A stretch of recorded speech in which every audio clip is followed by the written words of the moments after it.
We appreciate Coach Mike Fuller sitting down with us every week here on the Mike Fuller Show. And Coach, I know Friday night was one you took on the chin. First loss of the season. I know everybody was frustrated, disappointed in the outcome. What were your takeaways from last Friday night's game?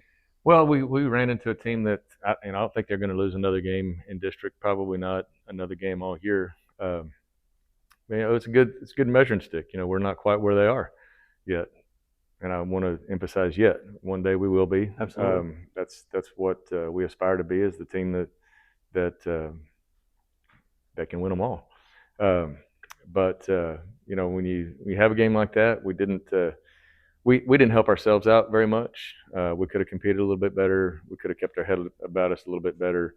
We had some things that we thought could give us an advantage going into the game with some motions and shifts, and we just didn't execute it very well. We made mistakes quite a bit, but that's in the past. We come in and we learn from it, and it's not ever about what happened last Friday. It's always about what's coming up for this next Friday. So right now the most important thing is our next practice, and then the game this Friday, because it's a big one. Well, you said it. I mean, these games don't happen in a vacuum. That's the defending state champion. They're a solid team, as you mentioned, and we'll talk a little bit about that. They're stacked with recruits. They've got D1 commits. We knew it wasn't going to be an easy task, but I felt like their defense really did a good job of keeping the Lions' offense off balance. You never really kind of were able to settle into any sort of rhythm offensively. Right. We try to use tempo to our advantage, but it's really hard if you're not getting yards on first down. It's hard to get a tempo going. It's hard to really go fast. And that was kind of the gist that we had a hard time blocking them up front. They twisted into some things, and they guessed right at times. And like I said, we didn't make all the right reads, either as receivers or quarterbacks or right calls up front. But you learn from it. It's easy. Football's easy when you're winning games and everybody's patting you on the back. Right. That's when it's fun. But when you get humbled a little bit, and I told the kids after the game, thank goodness for competition, because when they outdo us or point out how our plan had flaws in it, or our execution wasn't where it needs to be, then all that should really do is make a competitor that much more determined to get better. And that goes for the coaches, players, all of us. But it was not the kind of night that we wanted, but it's in the past. Yeah, for sure. Well, and I think you said it a couple weeks ago. You learn so much more from some of your setbacks and disappointments and losses than you do a lot of times in wins. So right. I'm sure a lot to take away from that. One huge bright spot was Jacob Montez. My goodness, kickoff return for a touchdown. Had a late TD reception for Cody Bowman. He's really shown his abilities, hasn't he? Yeah, he's really fast. Speed travels for sure. Yeah, he's really fast, and I'm excited for him, and glad that he's on our team. But he's not the only one. We've got a lot of guys that are really competing. There was a handful of guys that, even when it was bad, even when it was it was obvious we weren't going to come back and win that game, we still had guys that were out there fighting and giving it their all, all the way until the last whistle. So proud of that. We just got to be better next time. For sure.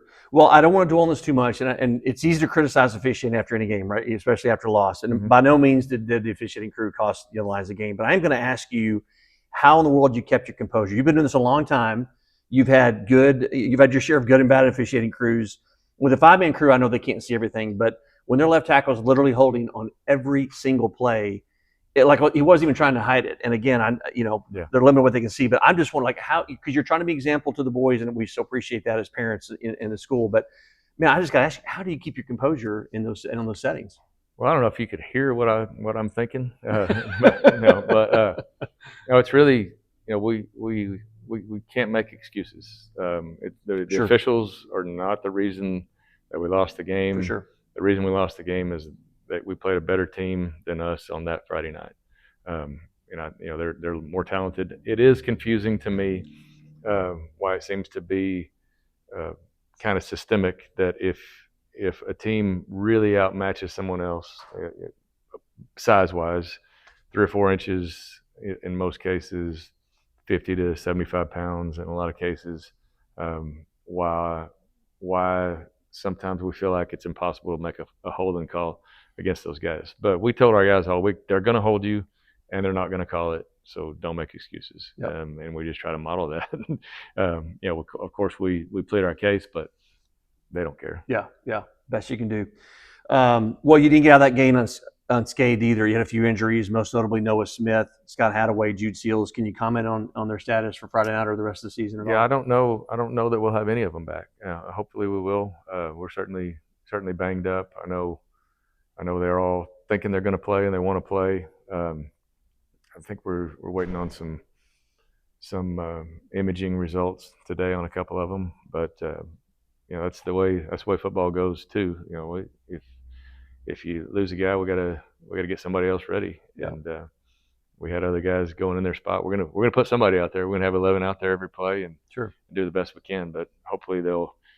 A lot of times when you have an injury, and it's certainly been the case with me when I've had them, if you can at least find out it's not as bad as what you worry about, because sometimes in your mind you think, oh, my knee hurts or my ribs hurt or whatever, must be broken. Am I going to puncture along? Right. You think worst case, but when you realize, if you find out, hey, it's not as bad as what we thought, it's just a matter of pain tolerance, then you feel a little bit different, and right. and you can go out there and make it happen. But it's good to find out, if the shoulder is really damaged or it's sore, if the ribs are broken or they bruised, if the knee is tweaked, or is it something real serious. But hopefully we'll find out on some of those things today and get back to full strength one of these days soon. For sure. Well, fortunately, the Lions have depth, and we've also got a coach that's got experience with this. And you've managed these things before. You continue to do it, right. And like I said, just at the end of the day, you're going to put 11 out there. May not be the 11 you started with at the start of the season, right. But hey, we're going to put 11 out there. We're going to compete. Well, a lot to look forward for the underclassmen and the seniors, obviously, for the rest of the year. Let's turn our attention to tonight's game against Southwest Christian. I'm not going to say they're a one-dimensional team, Coach, but they're a one-dimensional team. In 6 games, their quarterback, Huffsett, was throwing 69 passes with 28 completions, just over 500 yards. Meanwhile, their senior running back, Mosley, has 112 carries, almost 1,300 yards, 18 touchdowns. I bet I can guess where the focus is going to be for the game. Yeah, I mean, it's I've Coach Dixon, their head coach, he was at Alvarado for years. My entire time at Decatur, we played them every year. He's not going to change. They're going to run. I mean, we know what they're going to run. It's going to be a matter of if we can stop it or not. We had some real battles against them over the years. We came out on top most of the time. I mean, a couple of times they got us, but it's pretty consistent with what they're going to do. They got a great running back. I think he was at Brownwood at one time. Got a big offensive line, and they're gonna run the ball. They're gonna run nakeds. They're gonna run sprint out. That's kind of what they do. Defensively, they don't try to hide a whole bunch of what they're going to try to do. They do a good job of running a 3-3 stack with a 3 safety defense, or in Tampa 2, mix up the coverages a little bit. But also got another friend on that staff, Kenny Davidson, was the head coach at Graham my entire time while I was at Decatur, so I've coached against him quite a bit. He's the D-line coach. We go to church together, so it'll be exciting to get to play against them. But it's really, both of us took it on the chin on Friday night, and it really, in a district like this with a big dog or two, it comes down to a team not being able to let a team beat them twice. Right. When I was at Colleyville, we're always in the district with Trinity, and most of the time that game didn't go our way. It always hurt physically, no matter what. But the teams in that district that always got the highest seeding were the ones that could handle that disappointment and not let it beat them the next week. So that's what we're focusing on, is just making sure we're ready to meet the challenge that we have this Friday night. Well, like you said, just want to go 1-0 this week. That's right. That's a go. Well, Midland Christian held the Eagles to 82 yards and 1 touchdown on the ground last Friday night, so it can be done, right? So we're hoping the Lions bounce back and get back into rhythm against the Eagles this week. Coach, as always, man, we appreciate the time, and they go get them against Southwest Christian. Thank you. That's head coach of Grapevine Faith, Mike Fuller, here on the Mike Fuller Show. Your Lions are on the road in Fort Worth against the Southwest Christian Eagles. Coming up next, right here on the Grapevine Faith Sports Network. Welcome to Egale Stadium on the campus of Southwest Christian School. This is Steve Anthony alongside Jack Wharton. Got tonight's matchup as your Lions are on the road here in Fort Worth against Southwest Christian, the Eagles. And Jack, we were talking a little bit at dinner. Jack and I met for dinner earlier and sorted some of this stuff out. I think we solved the world's problems. We definitely solved world peace. Just talk about the importance of this game tonight And coming off the loss to All Saints, we'll get there's much to talk about there, which we'll get into here in a second. Oh, what? But I think we talked about this, the importance of this win, because you're at home next week against Lubbock Trinity Christian. Don't want to look too far ahead of that game, but then you're on the road at Midland Christian, and then you're at home against the Cardinals. So you got a pretty, with the exception of probably the Lubbock Trinity game, you've got a pretty tough stretch here. This is an important game for us. Yeah, you and I talked about it. These are the kind of the games that were toss-ups on the beginning of the schedule this year. You know, they're coming in at 5-1. Big wins against Nolan Catholic. Sorry about that. All my Catholic friends are going to be rolling in their graves about that. Sorry, Mom. Anyways, big win against Nolan Catholic, and that's a bigger school than these guys. And so I'm sure they're coming off a little bit of a high on that. But this is a big game for us, Steve. We got some injuries out tonight. Obviously, we're going to talk about that a little bit later on. But this is a must-win tonight, I think, for us. Yeah, I would agree. Yeah, the Eagles coming off a loss last week at Midland Christian, 56-14. You're going to hear this guy's name a lot tonight. This is going to be the key to the Lions winning this game tonight. That is stopping number 2. So the Eagles have a pretty easy game plan, Jack. They've got three kind of plays that they run. They hand it off to Trey Mosley. They hand it to Trey Mosley, and then they hand it off to Trey Mosley. So you're going to hear his name a lot. 19 touchdowns on the season, averaging 215 yards on the ground a game. Their quarterback, junior Eli Huffstetler, has only 512 yards passing in 6 games, 6 TDs and 1 interception. So, again, you've got to stop the run. Mosley's a really powerful runner, and stopping number 2 tonight is going to be paramount if the Lions expect to win this game. Yeah, where did you say he transferred from, Steve? DeSoto? I believe it was right? Duncanville. Duncanville, yeah. Trey's a heck of a runner, that's for sure, and it's going to take our that defensive line that we've got there, plus the back linebacking crew that can come in there and really kind of shut that down. But you shut it down early, you're going to have a lot easier game as the game goes on. We'll have the we should have an opening prayer and then the national anthem here shortly, which we'll pause for that in a second. You heard Coach Fuller on the Mike Fuller show here during the pregame. Just the importance of going 1-0 this week, not looking back to last week, not looking ahead to next week, but focusing on tonight's game against the Eagles. That's what they've been prepping for all week. And they know the assignment. They know what the ask is, and that's to try to stop number 2. I passed him, Jack. I happened to be as I was walking up here, coming around from the visitor side to get up to the press box. Past Trey Mosley. That is one big guy. He's not really tall. I mean, I'm guessing maybe 5'11", 6 foot. But man, he is solid. He's got an arm sleeve, got a tattoo sleeve. I was going to say, must be over the age of 18 to go get a tattoo, he's Steve. A monster. Yeah. I don't know if that's legal in the state of Texas under the age of 18. So the captains coming out for tonight: Tino Melchione, Eli Huffstetler, Austin Levens, and big number 78, Griffin Blocker, appropriately named offensive lineman, Griffin Blocker. Those are your captains for Southwest Christian. Corbin Irwin, Noah Smith, Jensen Anthony, and Austin Odette, captains for the 4 seniors, captains for the Lions. We'll see how the coin toss goes here. Yeah, Jack, it was interesting last week. Just from the get-go, I'm sure you watched some film. I've watched film, most of the week, and you can't go back. You can't undo anything. But the no calls, the holding on the left tackle, whoa, some cheap shots. Whoa, yeah, dude. Hey, I'm airing the dirty laundry, aren't you, I'm not Steve? making stuff up.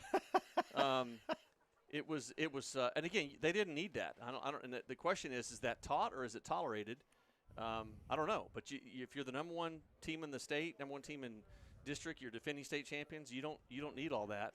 And it was really unfortunate. Had some injuries. Jude Seal has I talked to him today. He said it's good, but he said it's not stopping me from playing. Scott Hadaway is in the lineup tonight. Noah Smith is injured, so he's out 2 to 3 weeks. The Lions win the toss. They defer, so the Eagles will receive to our – is this the south end zone, Jack? How are we facing here? I feel like it may be west, actually, Steve. I think this may be one of those east-west fields that we rarely run into. You going to bring up your compass? That's west.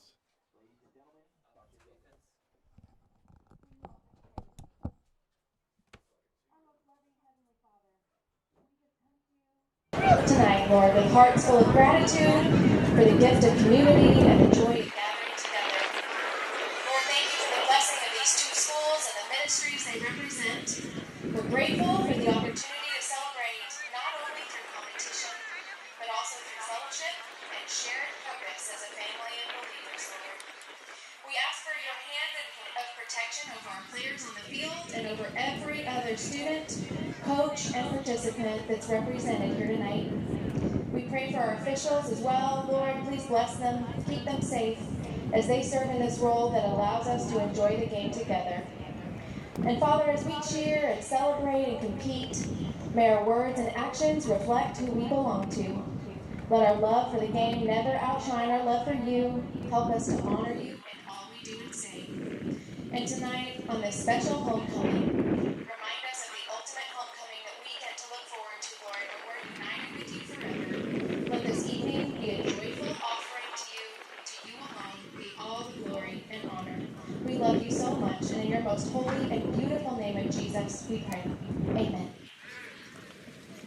Please remain standing for our national anthem, presented this evening by the FCS Combined High School Choirs and Choir Alumni.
We're back here about to start the game. The Lions will be on defense first. Let's take a quick look at that Lions starting defense tonight.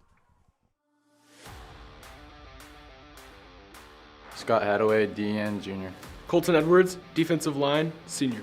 Drew Seals, sophomore, DN. Luke Kelly, outside linebacker, senior. Corbin Irwin, linebacker, senior. Mateo Sharippa, middle linebacker, senior. Walker Little, outside linebacker, junior.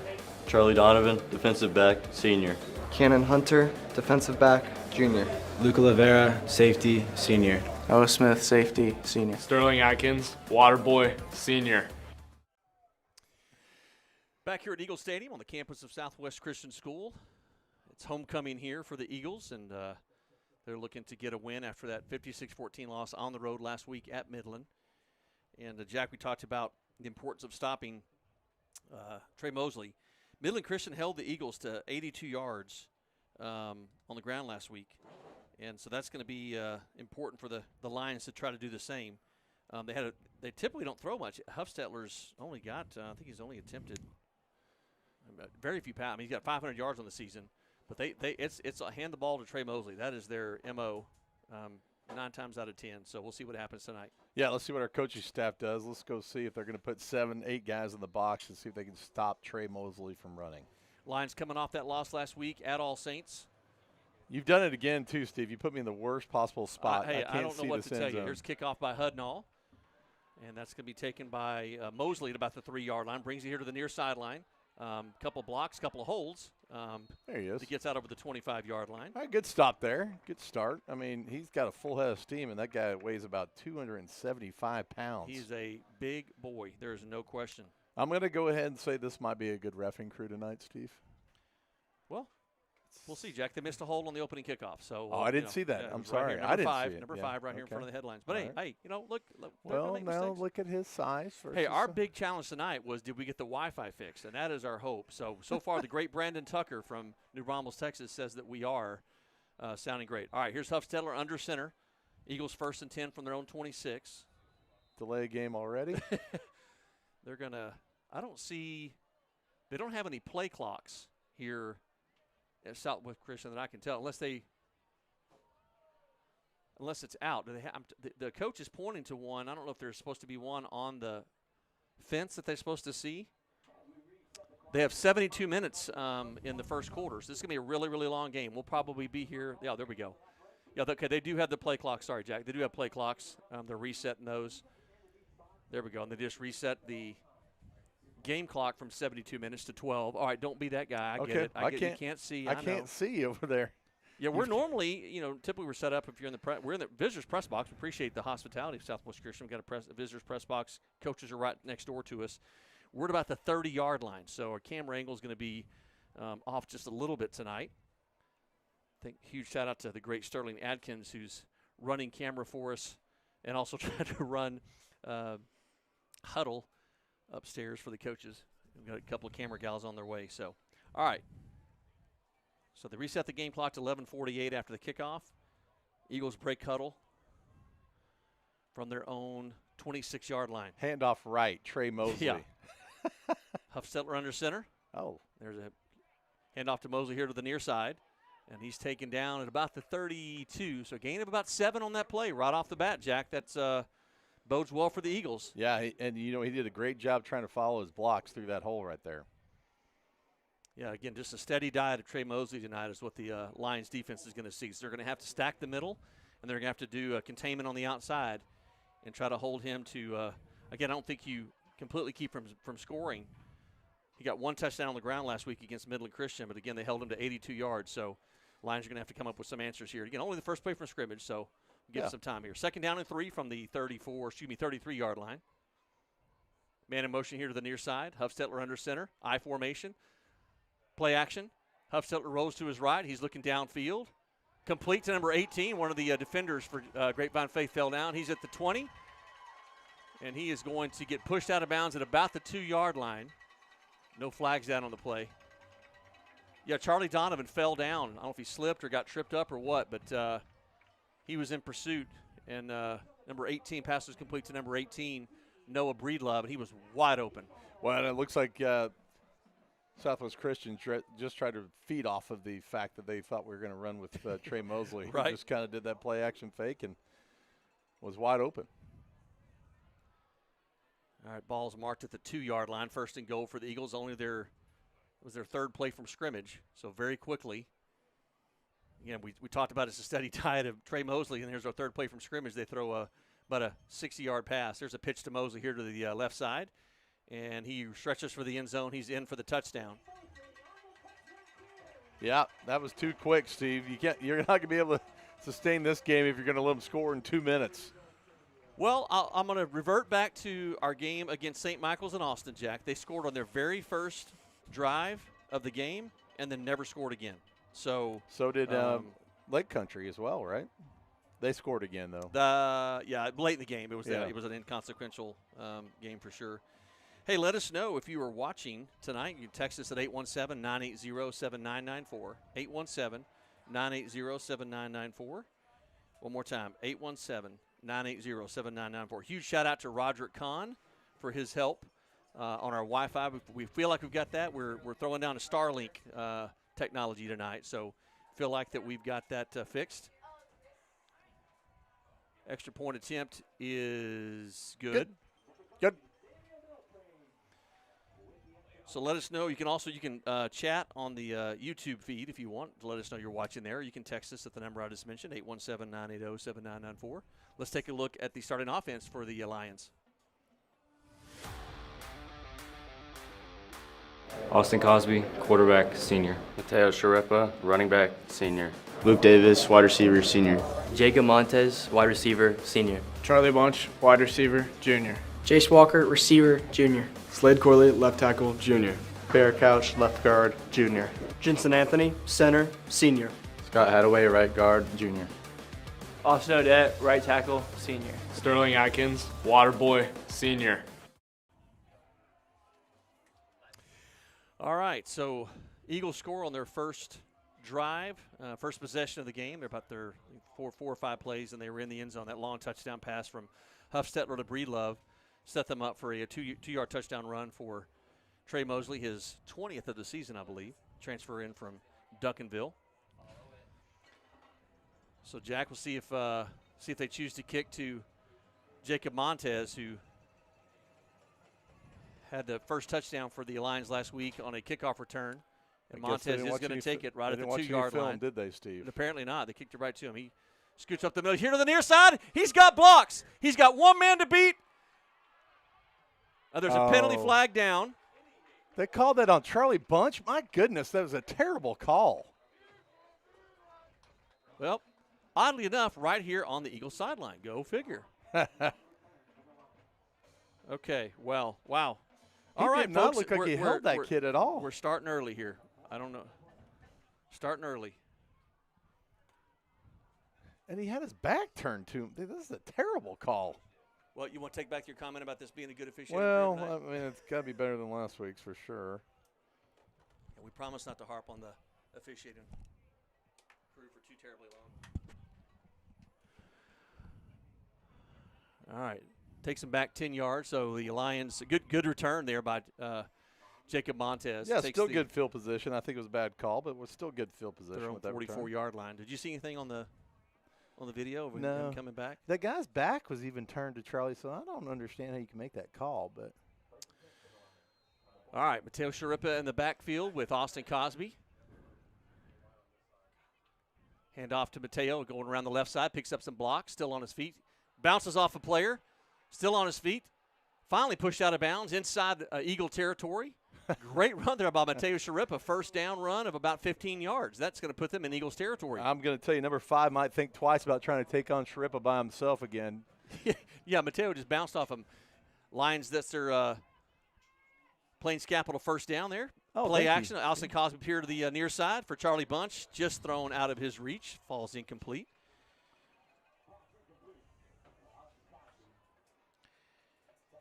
Yeah, with Noah Smith out, the Lions have Luke Davis is in the lineup as a receiver. So you got Charlie Bunch and Luke Davis on the near side, Jace Walker, Jacob Montez on the far side. Yeah, Luke Davis hasn't had much playing time this year, but don't discount that kid. No doubt. He's got a ton of speed. He's been ready to step up for sure. There's a handoff to Mateo right up the middle. Still pounding away, still driving. Out to about a 6-yard gain. Out to the 33-yard line. So third down play here coming up for the Lions. Again, Lions quick to the line of scrimmage. 12 minutes. Snap it. Offsides. Yep. This will be a penalty against. This going to be a first down to Jacob Montez on a wide receiver screen. Too many men on the field. Well, that's what you get for trying to put an offensive player out there on defense. Hey, that up-tempo Lions offense works in their favor. And the Eagles tried to sneak a man on at the last minute, tried to sneak not sneak a man on, but they tried to get a sub, and they had too many men on the field. So legal procedure, that penalty's declined since the Lions did achieve a first down on that play. Another Plains Capital first down for the Lions. Oh, my gosh. It's just like a CD pan. 26-yard line here, 1st and 10 for the Lions. Sharippa right up the middle. Drives his feet out inside the 20-yard line, and another great run by Mateo. So we may have a battle of the running backs tonight if they just keep feeding Mateo the ball. Yeah, and if Southwest Christian thought, well, Noah's out, we're gonna key on that running game. They're not doing a very good job of it so far. Get Lions quick to the line of scrimmage. Another handoff to Mateo. Takes it around the left side. Grabbed his face mask. That should be a face mask there. There's a flag down, Steve. Good call, Steve. Umpire coming in. He's coming in. Face mask. Good. There we go. Personal foul. Face mask. So that'll be a. This is very good referee right here, Steve. Very clear call. Looks right at at everybody over here. Yes, we finally did. Last couple of weeks, we've struggled getting some sort of initial signal indication from the official. Don't have access to their conversations tonight if they're wearing walkie-talkies, but we're not hearing that. Cheryl Burleson says, "Go Lions!" The great Cheryl Burleson. Great to have her listening. Uncle Skip Hirsch from Pisgah Forest, North Carolina, says it is smooth video and good sound. So, this umpire also places the ball down on the field. He doesn't just drop it, does he? He doesn't just drop it. 1st and 10. It'll be first and right at the 10-yard line, it looks like. Hand off to Jace Walker.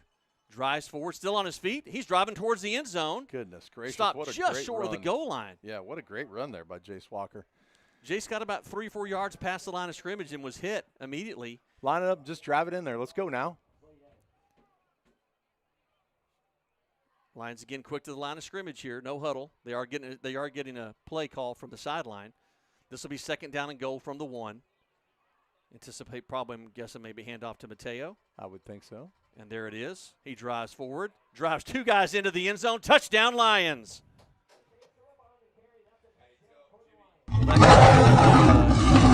Stands that we're on the home side tonight. And again, we mentioned it's homecoming here for Southwest Christian. Yeah, right here by the student section too, Steve. I don't know if I'm going to be able to get out at halftime. They're going to be looking for me. They are. Your name and your mugshot's been plastered all over campus. Just like that ice cream shop we were at earlier. Here's Thomas Hudnall on for the extra point. And that kick is true right through the upright. So we have a tie game, 7 apiece. 8:47 left here in the first quarter. Both teams score on their first possession. Jack, if this is going to be another heavyweight slugfest, man, I'm going to think the Lions probably have I'll give them the tip of the cap on that. But let's see if the Lions defense can't come up big and try to make some stops. Yeah, we're going to need them to step up, Steve. Aunt Tony and Mimi, Austin Cosby's family, watching tonight from I think they're in Louisville. Yeah, Cosby's, the Sharippas, his family from New Jersey and Boston were all over the broadcast last week, and I got a lot of texts from them. So Nick again, let us know. DeSimone is also listening. He said Sharippa is what he said. Yep, Sharippa. Yep, I've got now if you just text, it's Uncle Crop, is that right? Uncle Crop watching from Boston, watching Mateo. I think that's you, Uncle. On the you didn't say your name, but you're rooting for Mateo, so we know that. And again, thankful to the great Brian Partridge, our producer director, and the help of Roderick Kahn. We're on Starlink tonight, so man, we're broadcasting from outer space. Yes, thank you, Elon Musk. All the fans from New Jersey are watching Mateo. Great to have the Sharippa family watching from New Jersey. You got to find out what exit they are on the turnpike, Steve. That's what that's how you find out where they are. Is that how you know? Yeah. Here's a little pooch kick. They don't want to kick it to taking about the 25. Sneaks through a couple of tackles. Yeah. And finally wrapped up at about the 36. So, yeah, Jack, I think it's wise there. You're not going to kick it deep to Mosley. You're going to make somebody else beat you. And again, it was again, the defender for Faith slipped on that last series when they got that long touchdown or long pass to Breedlove that set up a 2-yard touchdown run from Mosley. Well, I'm going to tell you right now, maybe Malcolm Anderson may not be the guy we want to kick to either. He had a full dead-on sprint. He was a pretty fast kid. Yeah, no doubt. All right. I like the pep in the step from the umpire as well. He's doing a great job so far tonight. I'm going to give him Jack, a they can't hear you. You're giving them all sorts of props, and they can't hear you. I know, but I like how he places the ball. He's got a little pep in the step. I like it. Huffstetler under center. 1st and 10 from their own 36-yard line. I formation. Hand off to Mosley. Blast right up the middle. Drives forward, still on his feet. Big, strong runner out. Close to a first down, out to about the 45-yard line. That's going to bring up a 2nd down and 1. Yeah, we're going to have to get some get in there early with that running game, Steve. I mean, give up 8 yards every play. That's not good. Yeah, Southwest Christian's got some big boys up front. Now, their senior right tackle, Griffin Blocker, listed at 6'4". They don't show his weight, but he's a big boy. Yeah, all the moms out there, defensive line moms, they can't yell at me this week. They're going to really have to work hard tonight. Right. All right, 2nd down and 1, another I formation, Huffstetler under center. Another handoff to Mosley. He's around the right side, more than enough for the first down. He's inside Lions territory, out over midfield. Going to have to figure out how they're doing their blocking, because if they're going left, they're going right with that run. So got to plug those holes, Steve. Yeah, somebody mentioned, I think it was Mark Edwards mentioned that they do a lot of angle blocking. They don't really typically block straight up. Always difficult for defensive lines when they do that. Yeah, it's not what you typically see. And again, they're throwing some different wrinkles at the Lions' defensive front that, like you said, they've probably not seen before. So Mosley single setback in the backfield behind Huffstetler under center. Man in motion to the far side. There's a whistle. And if we have a timeout here, or yeah, it looks like a timeout. Don't know why, but I don't know who called it either. We don't have an indication from the official, so we don't know who called the time. I'm guessing Faith. I think so, because Huffstetler was under center and they blew the whistle. And he looked over to his right, like what just happened. So you can see we talked about the defense needing to step up. Corbin Irwin having a banner year. 55 tackles on the year, 3 sacks, 4 of those, 4 tackles for a loss. He had the interception a couple weeks ago. Very solid. And we'll that timeout was actually on Southwest Christians. Really? Okay. Yeah. Well, I stand corrected. 7 minutes, 24 seconds left here in the first quarter. We are tied at 7.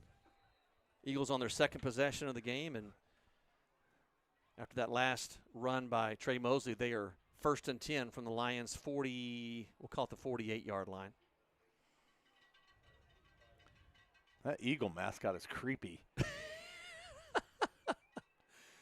of like that, what is that Gatorade commercial or something, where that one mascot attacks the other? There's Mosley behind a couple of blockers. Austin Odette jumps on his back, and Austin, a couple other lines take him down, but not until Mosley gains about 6. Yeah, whoever's lining up on the outside, whether it's the defensive end or that outside linebacker, really has to kind of get down low, really low, and get after it.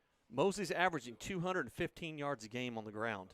Now, that's been adjusted a little bit because of that Midland Christian game, so he was obviously averaging more than that going into that Midland Christian game last week. They did hold him to 82 yards. Got to get low on that touchdown. Outside, Steve. Either side, get low. Another I formation for the Eagles. Pitch to Mosley on this side. Picks up some blocks, still on his feet. Still driving. They can't take him down. Yeah, it's going to take a gang of Lions to take him down.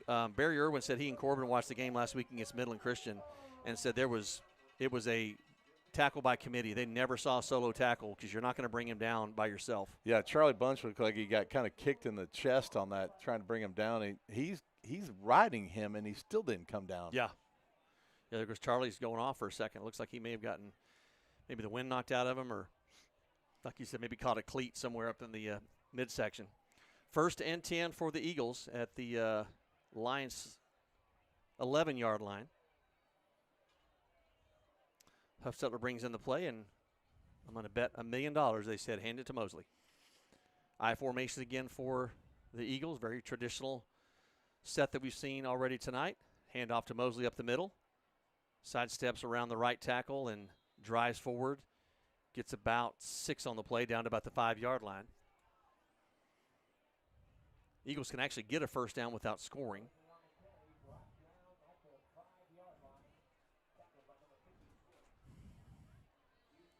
Again, we're tied at 7 here in the first quarter, 5:41 with the clock running. Homecoming here at Southwest Christian. We sound like a broken record tonight. Another I formation and another handoff to Mosley. Pitch here to the near side, looking to pick up some blocker. The ball's on the ground, and the Lions recover. What a huge turnover for the Lions. Mosley fumbles the ball at about the 6-yard line. What a huge momentum changer for the Lions. Got it. Looked like Mosley had that tucked away pretty good. I think just somebody took a swipe at that and got it out. Unbelievable. Wow. So it's Mario and Kristen watching from New Jersey, exit 15 West, Jack. 15 West. Mario and Kristen. Right. They'll need to add the county to that whenever they get a chance as well. Hey, man, let them watch the game. All right. I think that was Corbin Irwin that got that ball out of there. He kind of punched it out when he was trying to tackle Mosley. Huge play by the Lions defense there to get that turnover. All right, 1st and 10 for the Lions. They're in their own deep in their own territory. Hand off to Sharippa around there. Jacob Montez around. Excuse me, Chase Walker. I'll get it right here in a second. No, that is Mateo. Sorry. Yeah, sorry about that. Sorry. I got the whole Sharippa family watching from Jersey and Boston, and I can't even get that right. My apologies. Well, they probably know a little bit about the Iron Hills Conference, and if they did, they probably know about Jack Wharton's prowess on the basketball court in 1987. Oh, gosh. Great run there by Mateo on 1st down. 2nd down and 1. Another hand. Oh, play action. Cosby rolls to the side. Looking downfield. Oh, almost reeled in by Jace Walker. Boy, that was a really pretty good throw there, and I don't think Jace Walker thought he was going to even make it that far. Yeah. Yeah, it was a good play by Cosby, running to his right and throwing down the field. Jace almost made an incredible catch to bring it in.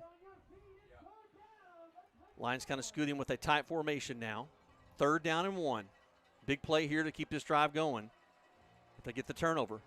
Hand off to Mateo. He drives forward. He's got the first down. There's a penalty flag comes flying in. Goodness. Of course. Holding against the Lions. That's okay, Steve. We just want a little more room to breathe a little bit. Just got a first down there. We're just going to call that one back. Well, I think even going back to the second down play, I think Cosby could have run that ball and gotten that first down pretty easily. But, I mean, it was a good throw, though. Yeah, we're going to have to – we have replays tonight? Yeah, I didn't do it. Gotcha. All good. You've raised the bar, Brian. People are asking. The great Brian Partridge. Y'all, if the graphics and just our quality of broadcast this year, we talked about it so many times, is 100-fold better than what it's been because of Brian Partridge, and we're so thankful for his leadership and expertise in all of this. So 3rd down and 8. Lions backed up to their own 9-yard line. See if they can take advantage of the turnover by Mosley. Cosby back to pass, looks to his left, runs back over here to his right, trying to find some room. He's got nowhere to go, and he is knocked out of bounds. About the 10. I got 12. Yeah, let's see. That's going to bring up a punting situation for the Lions. Yeah, he gets knocked out at about the 12 or 13-yard line. So 4th down and 4, and Lions can't take advantage of that turnover. They had a first down, and called back by a hold. My father-in-law, Rick Jensen, watching from Berkner Park, Richardson, Texas. Oh, Berkner Rams. Berkner Rams. That's right. Great Brandon Tucker watching from New Braunfels, Texas.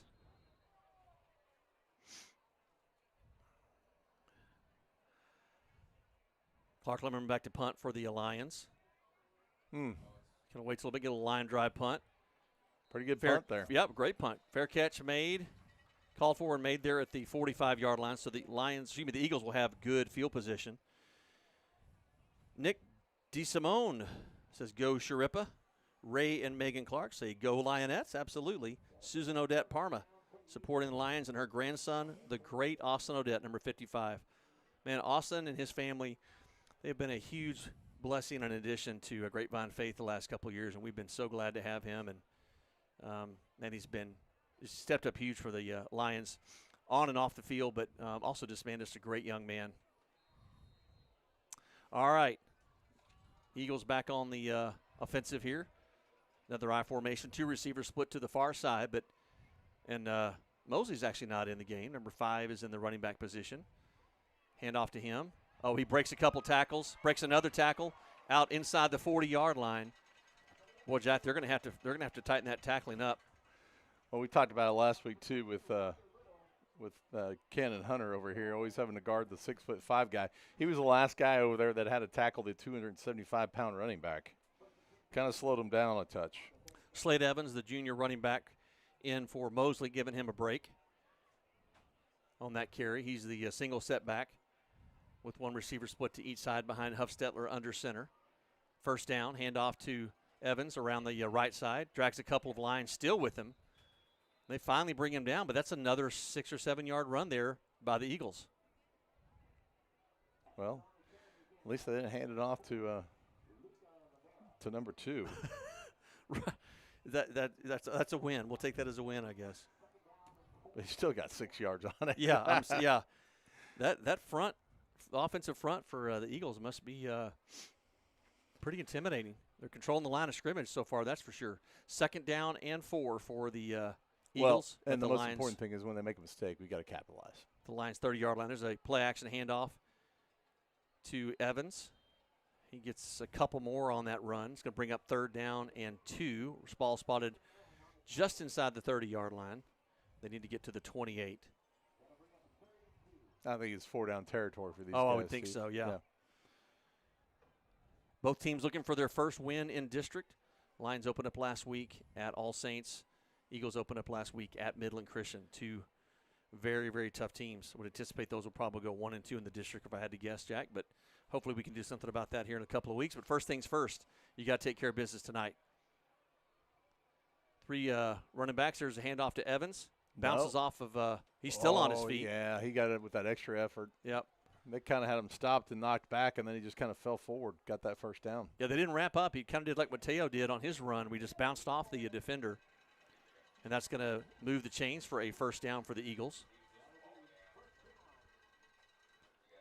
Evans stays in the game. Mosley getting a breather. Why not, Jack? If you got another guy that's is capable of running the football like Mosley, give him some breaks and hand the ball off to Evans. Speaking of, play action. Pass is complete to number 9. He falls down short of the first down. Got tripped up there. Owen Haller. Jude Seals, good identification with the play action fake and went after the quarterback. Put a little bit of pressure on him. Yeah, he was, I think, the one. He may have been the only one that saw the play action fake. Is the number 9 coming out of the? I guess he was lined up as a kind of a slot or tight end position, was wide open. And again, they're making the Lions stay at home on those play actions because you got to protect against the run. There's a handoff to Evans off the left tackle, still driving his feet down inside the 20, close to the 15-yard line. That's close to another first down. Yep, it's going to be a first down, Steve. Yep, that is a first down for the Eagles. Minute 13 left here in the first quarter, tied at 7. Well, we knew this was going to be an evenly matched game tonight. Yep. Just hoping to have that slight advantage over Southwest Christian. So far, we're +1 on the turnovers. Yeah, I hate that they couldn't take advantage of that. Again, you got the first down on the run. It was called back on a holding, quote-unquote, call. Ball's on the ground, and the Lions recover it. Another turnover. Huffstetler never got the ball from center cleanly, and the Lions jump on it. I think that was Austin Odette that jumped on that. I think we take a look at the replay. Sorry, Steve. See what we got. But a big play for your Lions defense coming up with their second turnover of the evening.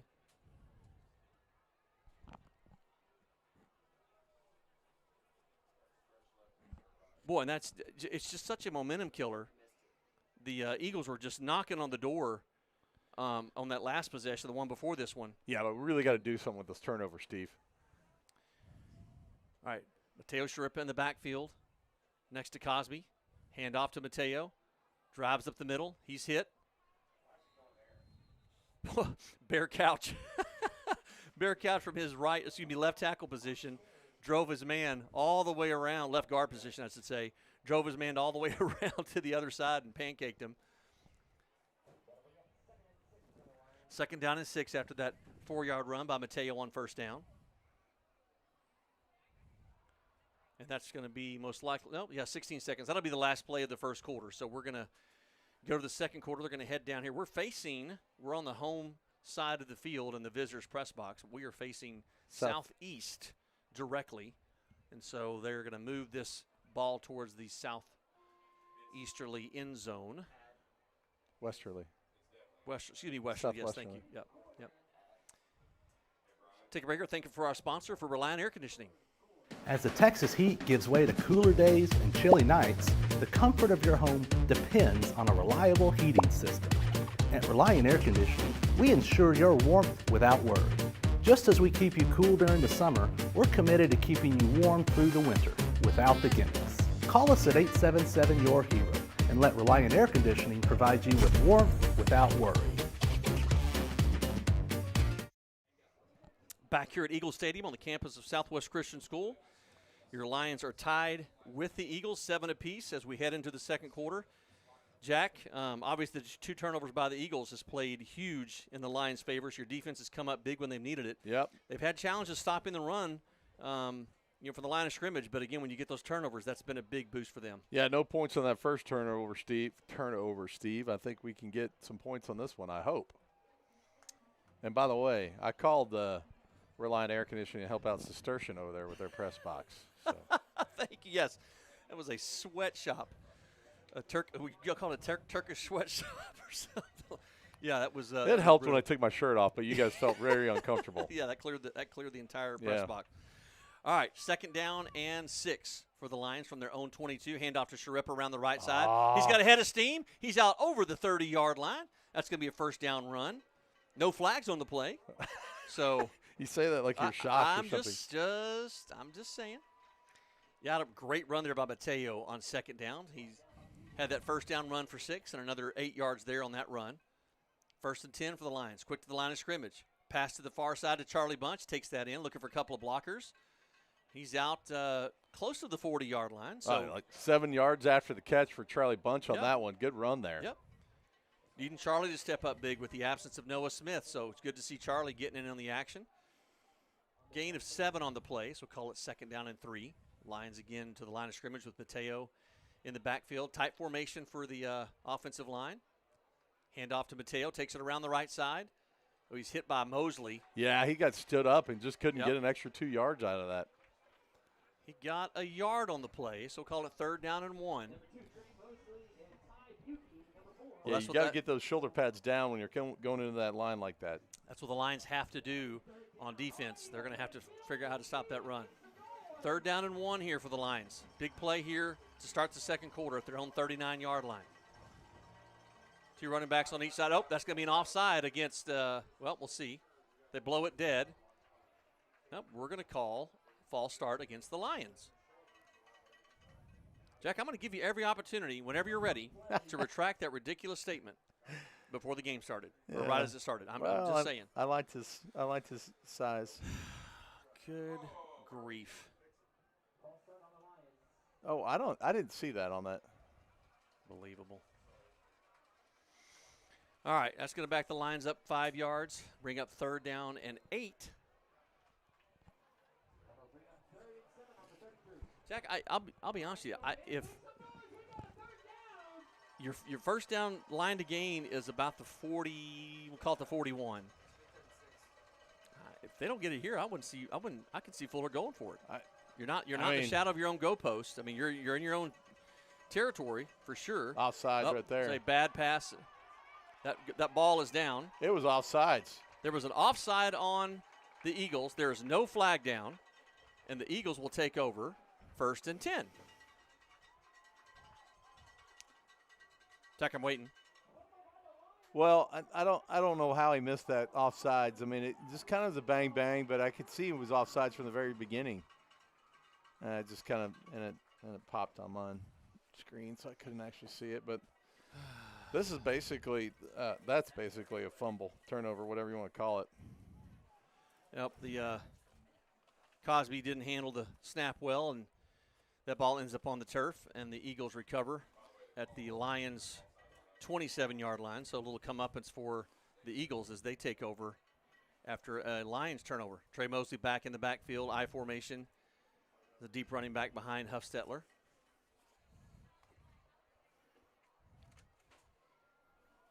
Under center. Pass here to the near Turn side. your head. There you go. Charlie Good job, Donovan Charlie. Is right on him. Nice job, Charlie. Great defense there by Charlie Donovan. He was with him step for step. That was really good defense. Chance. Really good defense by Charlie Donovan on that. See Charlie. I mean, that's the type of play you'll see Charlie come in with an interception and come down with the ball. Well, I'm really puzzled, Jack, why you just don't hand the ball to Mosley every single play. Mosley or Evans? Yeah, I don't either. Well, the umpire is spotting the ball a yard behind the line of scrimmage. The line of scrimmage is the 28-yard line. Yeah, they're going to come fix that. He spotted it at the 29. Yeah, it's a full yard and almost a yard and a half, but a full yard off of the line of scrimmage. There we go. All right. So 2nd down. Yardage marker says 1st, but it's 2nd down here for the Eagles. Hand off to Mosley around the left side. Drags a couple of guys, and he's into the end zone for a touchdown.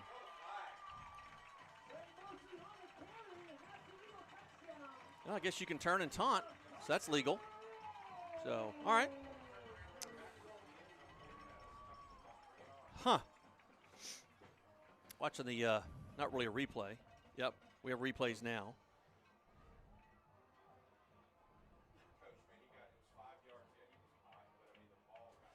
Yeah, so apparently in high school, Jack, you can now turn around and taunt the defense. That is allowed. And I actually think that there was a hold on Luke Kelly over here, but kind of was inconsequential to the play, I'm sure. Mosley got to about the 2-yard line, turned around, and waving to the defense. So we're going to encourage that now. Extra point attempt. Yep, the Eagles take advantage of the Lions' turnover and go up 14-7.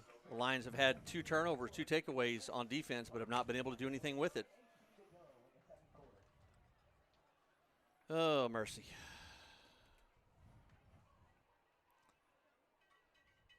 Yeah, I'm biting my tongue. Trying not to be that guy, but big game tonight in Taps. Liberty Warriors on the road at Parish Episcopal. You like that? Jack loves my references. This is something only he and I know. So we'll get you some scores from around Taps and UIL, but that's probably the biggest game tonight, I would guess. Got it pulled up here earlier. So Eagles leading 14-7. It's 9:18 left here in the second quarter. Homecoming here at Southwest Christian. Stories of Faith tonight. Stick around at halftime. Elvis and Amy Gallegos. Elvis is our athletic director. Amy on staff here at Grapevine Faith as well. Had a great visit with them, and you're not going to miss that, man. Just a really, really neat family, and really had a great time sitting down with them. So you're going to want to stick around for that.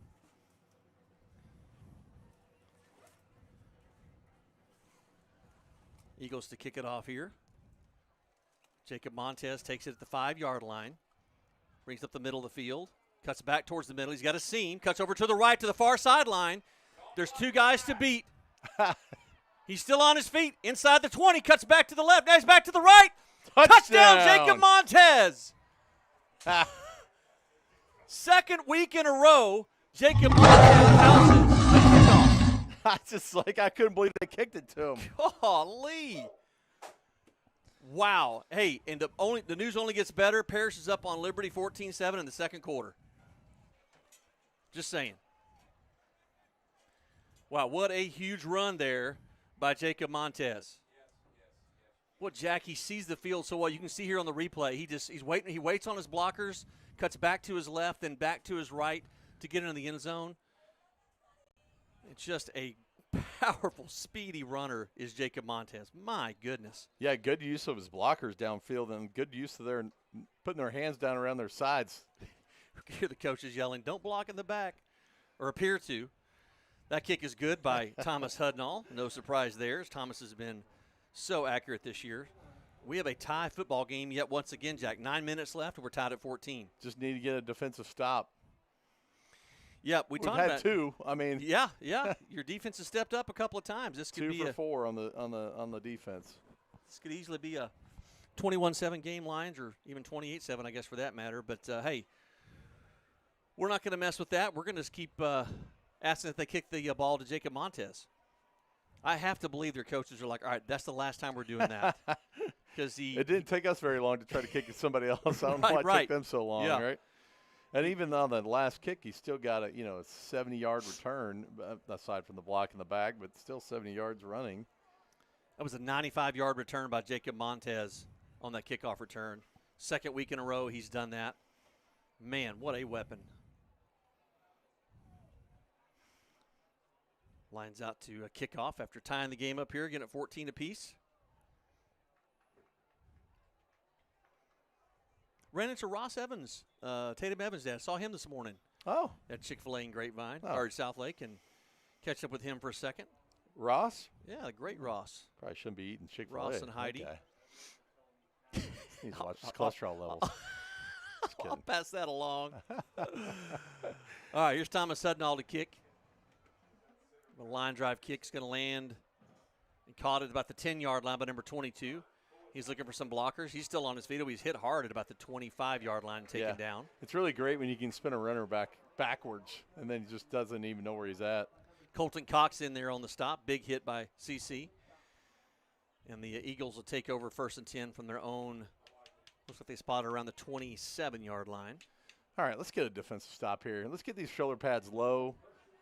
especially on the sides. We got to get low and take on that blocker and get low on it. Blast them back. Mosley back in the game for the Eagles. Probably guess where this ball's going. We'll see if maybe he can't get through the secondary, turn around, and taunt him some more. I tell you Did I say what, that loud? that Charlie Donovan defensive play down there on that previous job was really, really Yep, sharp. that was big. Yep. Big, sharp play. So Huffstetler started off the field. They have not even I'm not sure what's going on. The officials are over on the sideline talking to Grapevine Faith, to Coach Fuller.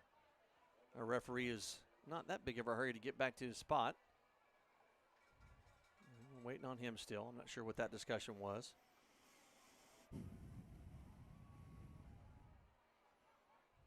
Official telling Trey Mosley, make sure you play it up.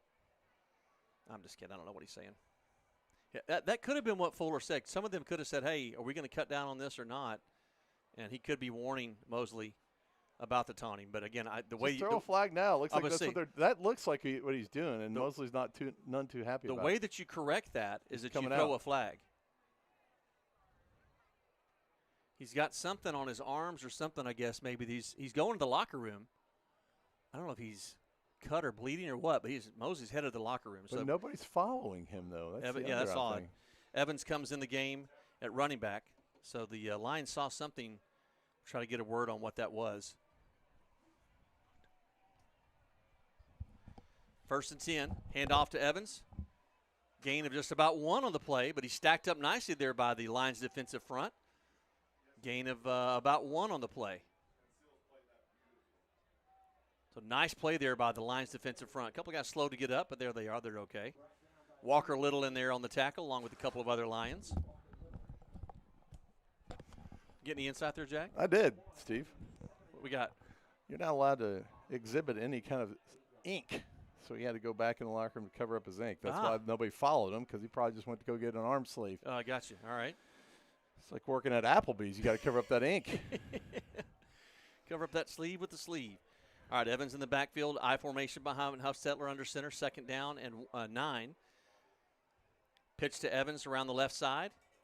Sidesteps a couple of folks. He's to his right, to his left, to right side. He's back to his left. Charlie Bunch in pursuit. Just flip him on his heel, Charlie. Oh. That's a touchdown. No flags on the play. Touchdown, Eagles.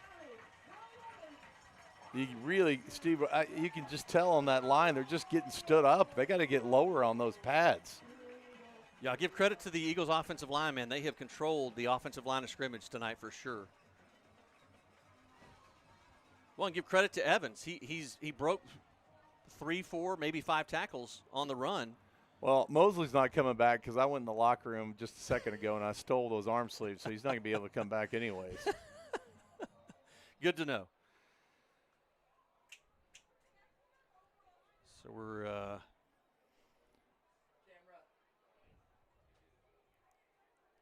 video's getting a little choppy, we're being told. I don't know if that's our camera. Well, yeah, we've had some new people come in here. They got stuck in traffic just trying. Point attempt is up and is good. Just trying to get a lay of the land up there, I'm sure. Steve, I'm going to throw this out here too. We don't have to sit in the booth if the weather's nice. Yeah, we're trying our best here on the Wi-Fi. We've got it. It's improved. If it's still a little choppy, I'm not sure if that's our Wi-Fi or what, but we'll work to try to get that corrected. Again, remind you, stick around at halftime for our Stories of Faith with Elvis and Amy Gallegos.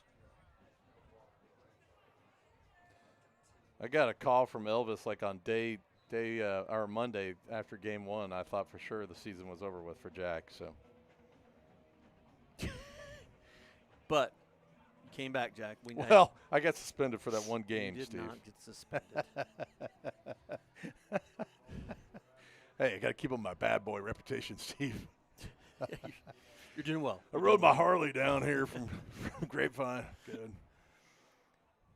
Got my sidearm. Parrish up on Liberty, 21-7 in the second quarter. That game at Parrish Episcopal. Well, that's a big game to keep an eye on. All Saints on the road tonight in Lubbock against Trinity Christian. I don't envy the Trinity Christian team. We've been there. FWC up on Midland Christian, 14-3 in the second quarter. Wow. That's not what I expected there. Comes a kickoff from Huffstetler. Nope. Kind of a little pooch kick. Oh, gosh, no. Colton Cox, it tipped over his hand, and he fell on it. My goodness, that was close to You know disaster. what? I'm going to go down on the sidelines and talk to Fuller. He's like, hey, Cox, don't touch the ball. Just block. Whew, that was scary there. So Lions take over with decent field position at their own 35. See if they can't answer the bell here after that last Southwest Christian. Colton Cox does go in as a kick return for him in his playbook. Yes, it does. All right. I like to see a deep ball here just to throw these guys off a little bit. Teo Sharupa in next to Austin Cosby in the backfield. Jace Walker in motion. Hand off to this is going to be a big run. On the near side. Oh, wow. Great tackle there Good by open 31. field tackle there, yep. Crosby pipes.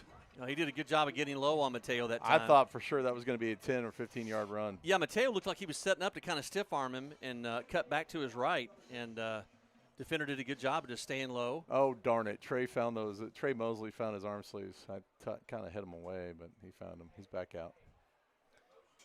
Yeah, he's not happy that he's having to follow the rules. Sorry about that. Cosby back to pass. Good protection. Rolls over to his left. Oh, no. Oh, almost intercepted. Not a good decision for there, Luke Steve. Kelly. He had 5 or 6 yards in front of him, too. He could have just taken off with that ball. Yeah, he got a flag down as well. There is a penalty flag down. Let's see what we got here. Guessing it's against the Lions, if I had to guess. And it is. A hold against the Lions. So that's going to back them up. Head linesman on this near sideline, on the Eagle sideline, is right on top of it. He's not missed a penalty against the Lions yet. Maybe he might decline this. It might go 3rd down and 9. The officials have already marked it off, but he's talking it over, deciding what he wants to do. Why does this take so long? Just make the call. It's 3rd down and 9, or 2nd down and 20, or 2nd down and 17. They're going to decline it. Penalties decline, so yeah, it's going to bring up 3rd down. One thing we talked about with Coach Fuller, the Lions had a hard time last week of getting. No, that's wrong. That's a wrong spot. My goodness. No, it's 2nd down and 7. Now they've got it second. Oh. Well, they got it 3rd down. And 3rd down and 10. Cosby rolls to his right. Pass downfield. That's going to be out. Oh, Jace Walker, but it's out of bounds. Yeah, I think Fuller's over there talking to him, but the down marker guy moved back into position, and he was wrong. Yeah, that was a miss on that. Again, this is that great officiating crew that Jack was bragging Well, on. it's better than last week already. I'm going to say that. If the bar is that, then yes, they are way better. And it's better than the Fort Worth Christian game last year. Clark Limmerman out to punt for the Lions. We think it's showing 4th and 9. Well, they don't even have the ball spotted properly. I mean, yeah, the ball's gracious. The ball's not spotted. Okay, now they're going to move it up. Okay, so it was 3rd and 10, but now you move the ball to where it's supposed to be spotted. You're not going to give them that play over again. Man, what an absolute clown show. Holy cow. This is beyond comical. Jacob Montez in motion. Oh, gosh. Low snap to Limmerman. I'm surprised they didn't call something drive on kick. Montez. Hits it about the 30. Takes a Lions roll inside the close to the 20.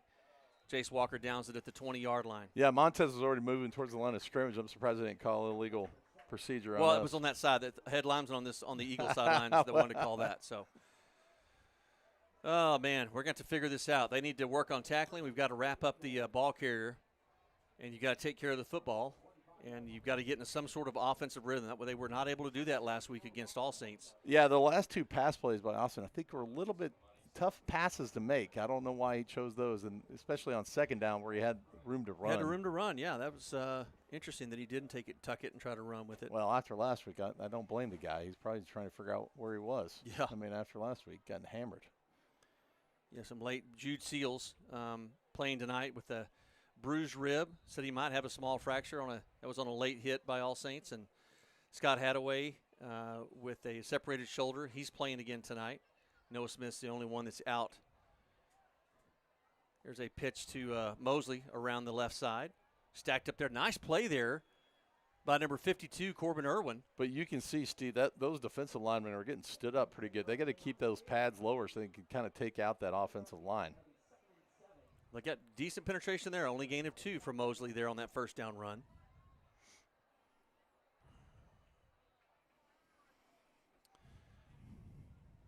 We got 6:23 left here in the first half. Lions trailing 21-14.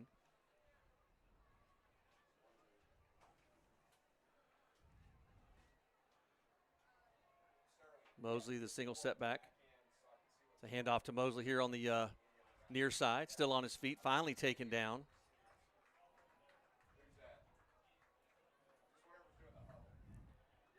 Yeah, Luka got driven back. It's going to be a first down for the Eagles. There is a Eagles player down on the turf. He's slow to get up. Looks like he's got something with his left knee potentially. I think that's their left tackle.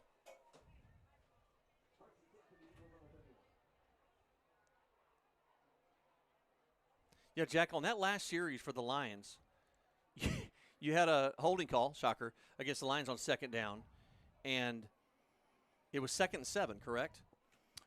It was 2nd down and 7. And so they went ahead. 3rd down and 7. Before they even accepted the penalty, the officials started marking the 10 yards off against the Lions. Well, typically they have the opposite side line judge that called that play will stand on the mark where it is. The down marker man ended up moving back already before they even called the penalty, and it was all wheels off at that point. Number 55, Joaquin Burciaga, the senior center, actually, for or maybe I think he's left guard, actually, for the Eagles, coming off. Hopefully he's okay. Yeah, so you had second, so they went ahead and marched it off. The Eagles ended up declining the penalty, so they were supposed to bring the ball back to the original line of scrimmage on that of second down, on the second down play. Instead, they put it back where the series started. It was 2nd and 10. It was a huge mess. There's a handoff to, play action here. Huffstetler. No. Incomplete. Good coverage there by Cannon Hunter. Intended for number 6, Dane Smith. Falls incomplete. There is a penalty flag on the far side. Expect this to be against the Lions. Let's see what happens. I've become extremely cynical. Ineligible man downfield. Wow. I was going to say, the umpire's already facing the opposite direction, Steve. So and here goes the umpire. He's just going to, before they decide, they're just going to march it out. They're going to decline it.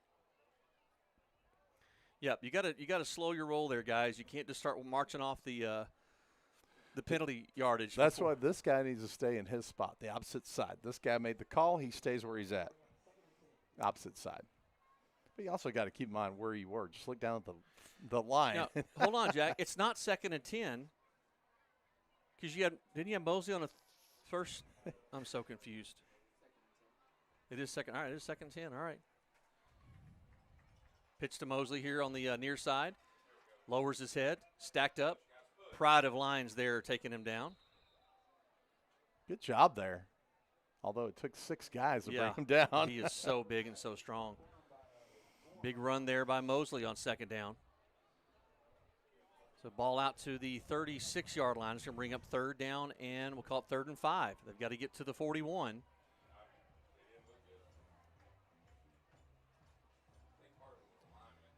So big 3rd down play here for this Lions defense. Be nice to get them off the field, Jack, give them a break.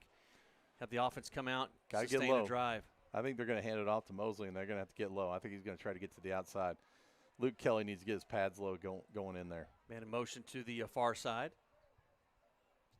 Pitch to Mosley around the right side. Drives forward. He's short.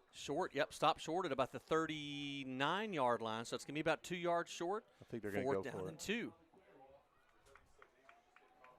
Huffstetler, their quarterback, is also their punter.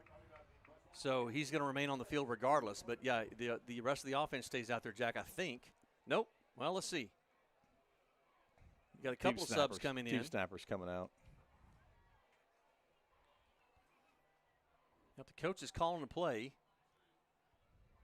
Clock running 4 minutes, 14 seconds left here in the first half. Lions trailing 21-14. Eagles with only about 7 seconds left on the play clock. They're going to have to hurry to get this one away. 5-4. I don't think they're going to get this one away, Jack. Let's see if they get it snapped in time. They don't. Yep, that's the delay of game. That's got to be a delay of game. There we go. 2 seconds after the play clock expired, we finally get a delay of game. Okay, so we have a penalty flag for delay of game, but the Eagles call a timeout. So we're going to pick the flag up. This is just Oh, my gosh, Jack. Oh, man. All right. Well, we want to thank our sponsors, Reliant Air Conditioning. If you ever have trouble with your air conditioning, make sure you call Reliant today at 877-YOUR-HERO. 877-YOUR-HERO. Cistercian. Cistercian. They should call Reliant Air Conditioning. Oh, yes. Yeah, Cistercian press box was crazy. Thanks to our platinum sponsors, Chick-fil-A Grapevine, owner-operator there, Jarvis Boyd, Victory Church. Thanks to our sponsor, Victory Church. They have services at Grapevine High School, Grapevine Faith High School, at Saturdays at 4 and Sundays at 10 a.m. And Paragon Eye Associates, Dr. Todd and Kayla Ford. Thank you to our sponsor, Paragon Eye Associates and Dr. Ford. They offer premier ophthalmology and eye care services at 2 locations in DFW. Well, we'll see, Jack, if they keep the offense on. Well, again, Huffstetler's your punter and your quarterback, so they can disguise a. Hey, I mean, I would probably choose to go for it, but still, if you get stopped, you give them the ball back to Grapevine Faith in your territory with enough time on the clock. They're lined up to go for it. They've got Mosley in the I formation. Watch the hard, or kind of a split count. Split eye. Hard count. There's a pitch to Mosley here to the near side. Lions trying to get penetration. They don't. Mosley's going to break through. Question is, he's going to turn around and taunt anybody. Let's see. No flag down. He is into the end zone for a touchdown. Yeah, Jack, that's your offense for Southwest Christian. Yeah. I mean, you don't have to really do much of anything else. You hand it to Mosley. Midland Christian did a good job last week of containing him, and the Lions just haven't been able to do that tonight. So just like that, 3:44 left here in the first half. Lions are down by 2 touchdowns. Yeah, it's just kind of a nice pitch to the outside. Just didn't get enough of pad penetration on these guys. I'm telling you, Steve, these guys get stood up. They got to get the pads down lower. And kind of identify, too, which way they're going. That you saw the man in motion. Likelihood was going to the right. On to attempt the extra point is Matthew Hoffing. Kick is up and good. So that extra point takes the lead 28-14 for Southwest Christian. Midland Christians come storming back. They're now up 17-14 on FWC in the second quarter. Get you some other scores here shortly. Curious what that Parish score is against Liberty. Yeah, the Parish up 28-7 in the second quarter over Liberty. Man, that's a little bit surprising. Other scores around DFW here shortly. Again, reminder, stick around for halftime. Our Stories of Faith with Elvis and Amy Gallegos. I had a great visit with them, and you're going to want to make sure you see that. Really, really neat family. Elvis is the athletic director here at Grapevine Faith, and Amy on staff as well, so I had a really good visit with them. Euless Trinity up over Keller 21-15 in the second quarter. Prosper blowing out McKinney 42-0 in the second quarter. Maybe Colton Cox can run it back. And they kick it to Colton again. Lions are going to have better field position now at their own 46-yard line. Yeah. Jack, you've got to take advantage of that. If they're going to give you the football close to midfield, you've got to make them pay for that. Yeah. You've got to make them. Again, I don't see them kicking it deep to Jacob anymore. Yeah, and I think you really have put some pressure on your offense touch here. They need to score on this drive. They're going to get the ball back in the second half. They're going to put pressure on themselves for that drive as well. Try to score and tie it up.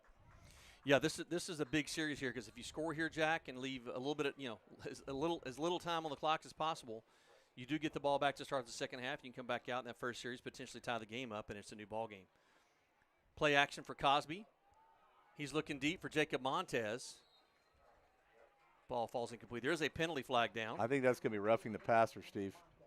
Nope. It's going to be holding. Holding against the Lions. Yep.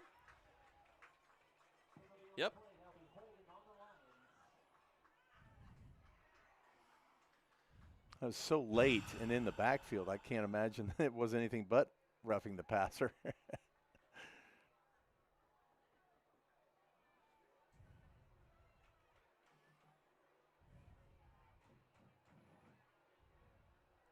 Well, I'd rather have radio silence. I'm trying to remember what my mom said. If you can't say nice, don't say anything at all.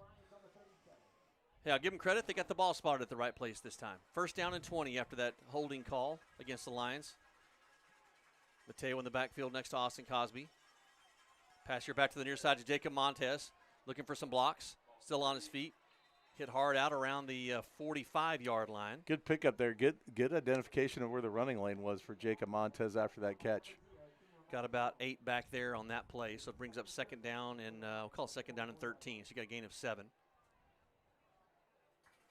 2 receivers split to each side with Sharippa in the backfield next to Austin Cosby. Hard count.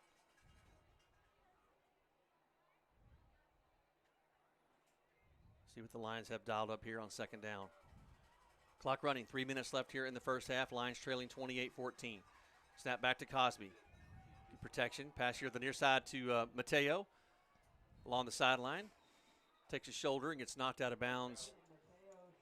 Good pickup there. Going to bring up third and manageable, Steve. Yeah, great pickup there by Mateo. All the way down to the 45-yard line of the Eagles. So third down and 3. Wait, sorry, I was looking at the down marker. Third down and 6. I think that guy stopped to get the ice cream before he came out here tonight. Good grief. It is just absolute. Yeah, I don't know. I'm not sure they know what's going on. I sure don't. Trying to follow him. Third down play here for the Lions. Play action by Cosby. Pass right across the middle, complete to Luke Kelly. He hangs on to it inside the 40. That's enough for a first down for the Lions. A Plains Capital Luke first Davis. down. That was Luke Davis. What did I say, Luke Kelly? Yes, Luke Davis. Luke Sorry Davis. about that. Nice catch by him. Yeah, great job. Luke got popped right after he caught it. So great job by Luke holding on to the football. First down play. Screen pass here to Jacob Montez. Takes it inside the 35-yard line. So nice quick gain of 5 there on first down. Clock continues to move. Just over 2 minutes left here in the first half. One of those cornerbacks saw Sharippa coming at him for a block. I don't know if he fell down, I think. Sharippa goes out in the pattern. Pass to the far side. Complete to Charlie Bunch. Goes out of bounds to stop the clock. Great pass and catch there by Austin Cosby. Boy, that took a long time to develop, and Cosby had his eye on him the whole time. We had a great view of that. Austin, he literally threw it from where our vantage point was, just right down the pipe. The officials wanted to start the clock, but Charlie Bunch went out of bounds. So we're going to have a halftime, a little education session with the referees. Let them know that when you go out of bounds, the clock does stop. It's a new rule that was about 100 years ago. Timeout by the Lions. So minute 56 left here in the first half. Lions trailing 28-14. They'll have a second down and about 6. Ball spotted at the 14-yard line or so. Yeah, again, Jack, we talked about. I just don't know how you. I don't know how you don't bite how you have to bite your tongue against the officials. We talked about that pass by Austin Cosby. Look at the kind of season he's having this year. Over 1,300 yards passing. We think the stats on Max Preps are not correct because we think he had more than 15 going into last week's game. But you can see his completion percentage. 76% of his passes. Over 1,300 yards passing. Just a great season already by Austin Cosby. Our thanks to Brian Partridge there on the awesome graphics. All right, 1:56 left here in the first half.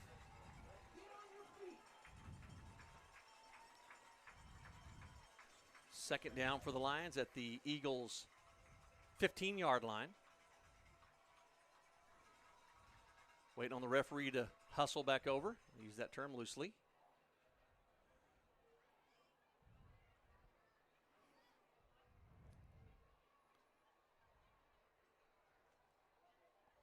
I have no idea what that discussion was. The referee was over here talking to the head coach for the Eagles. Hand off to Sharippa. Takes it around the right side. Gets a good block. Still on his feet inside the 5-yard line. Down right at the 5 is where he's taken down. So that's going to bring up a first and goal for the Lions at the Eagles' 5. Clock continues to run here. Minute 50 left in the first half. Plenty of time for the Lions. They've got 2 timeouts left still. Hand off to Sharippa up the middle. He's hit. Finally wrapped up, taken down. Gets about 2 on the play.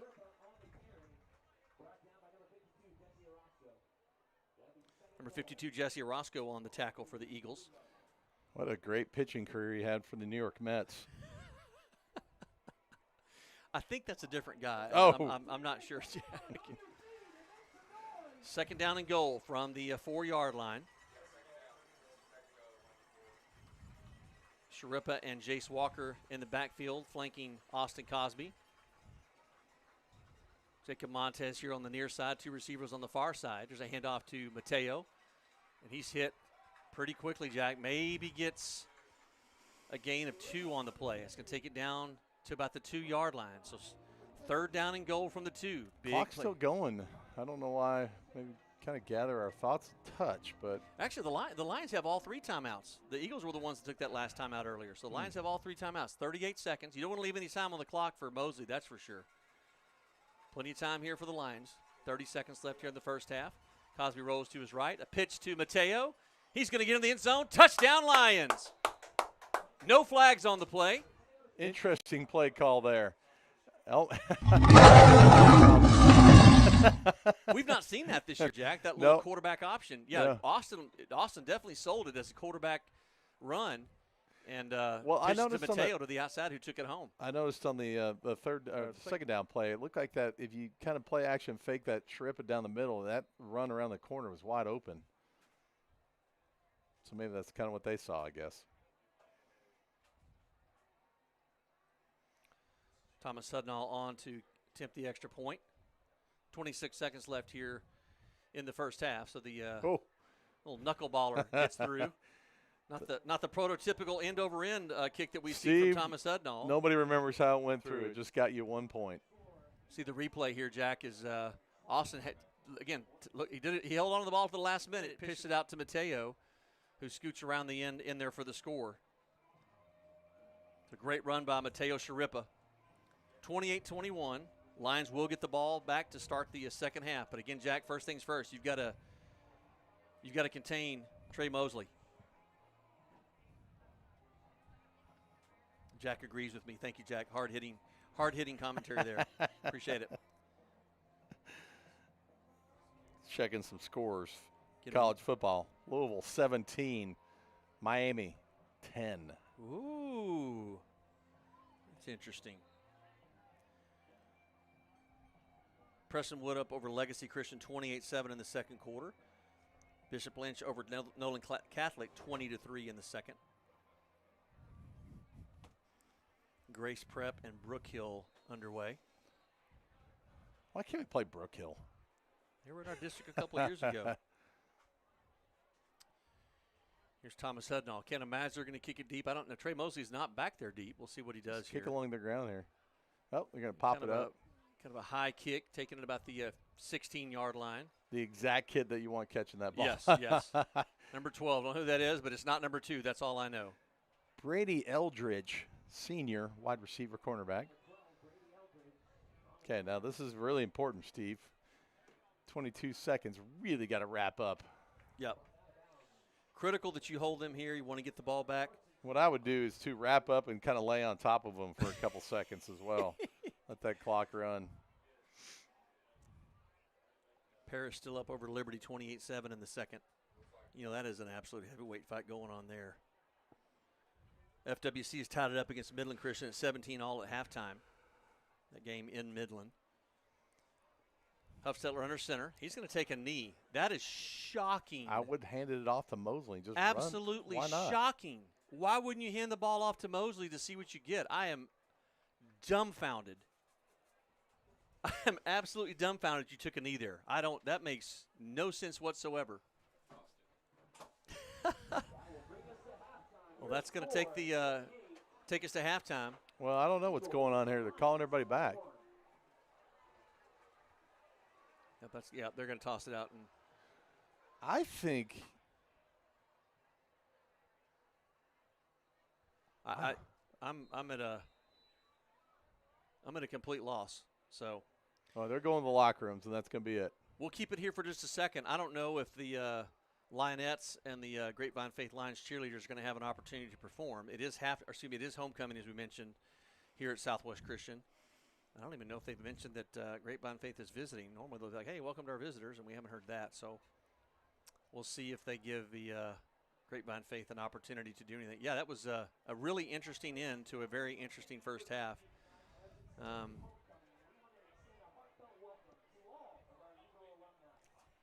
Jack, you can't predict anything tonight, Jack. Hey, it's one of the best officiating crews we've had. Well, I looked at the belly girth is all I looked at. So the Lionettes are lining up. We're going to keep it here, and hopefully the camera stays where it's supposed to be. We'll keep it here. We've got plenty of time, we think, for our stories of faith. So we'll keep it here. Your score at halftime, 28-21. The Eagles on top of your Grapevine Faith Lions. You're watching Grapevine Faith Lions football on the Grapevine Faith Sports Network.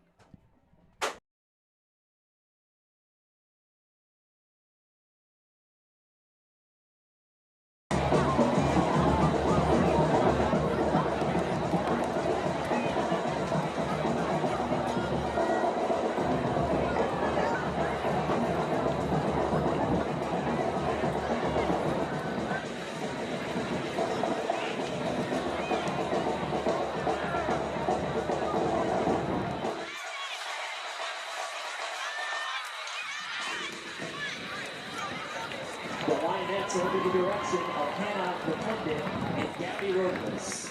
The officers are Jeffrey, Francesca Metroni. Social officer, Ash Eckert. Dance officer, Adderley Cohen.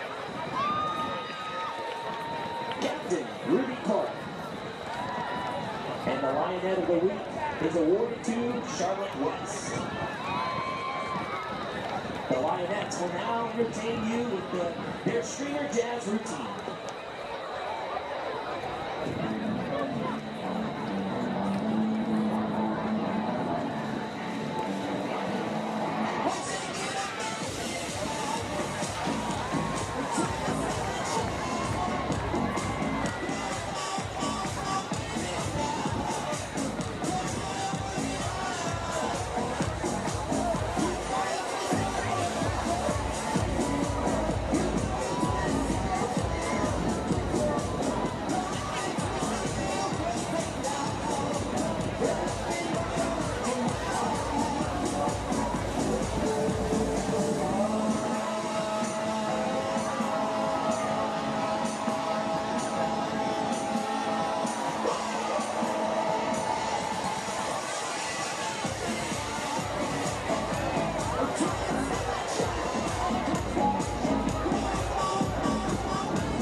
Tonight we have a special combined performance from your JV and Varsity Spirit teams.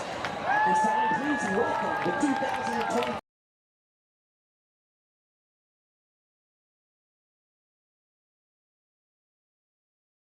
I'm excited for our Stories of Faith this week. And as you know, our Stories of Faith segment gives us the opportunity to talk about the incredible people here at Grapevine Faith Christian School, whether it's parents, faculty, students, athletes.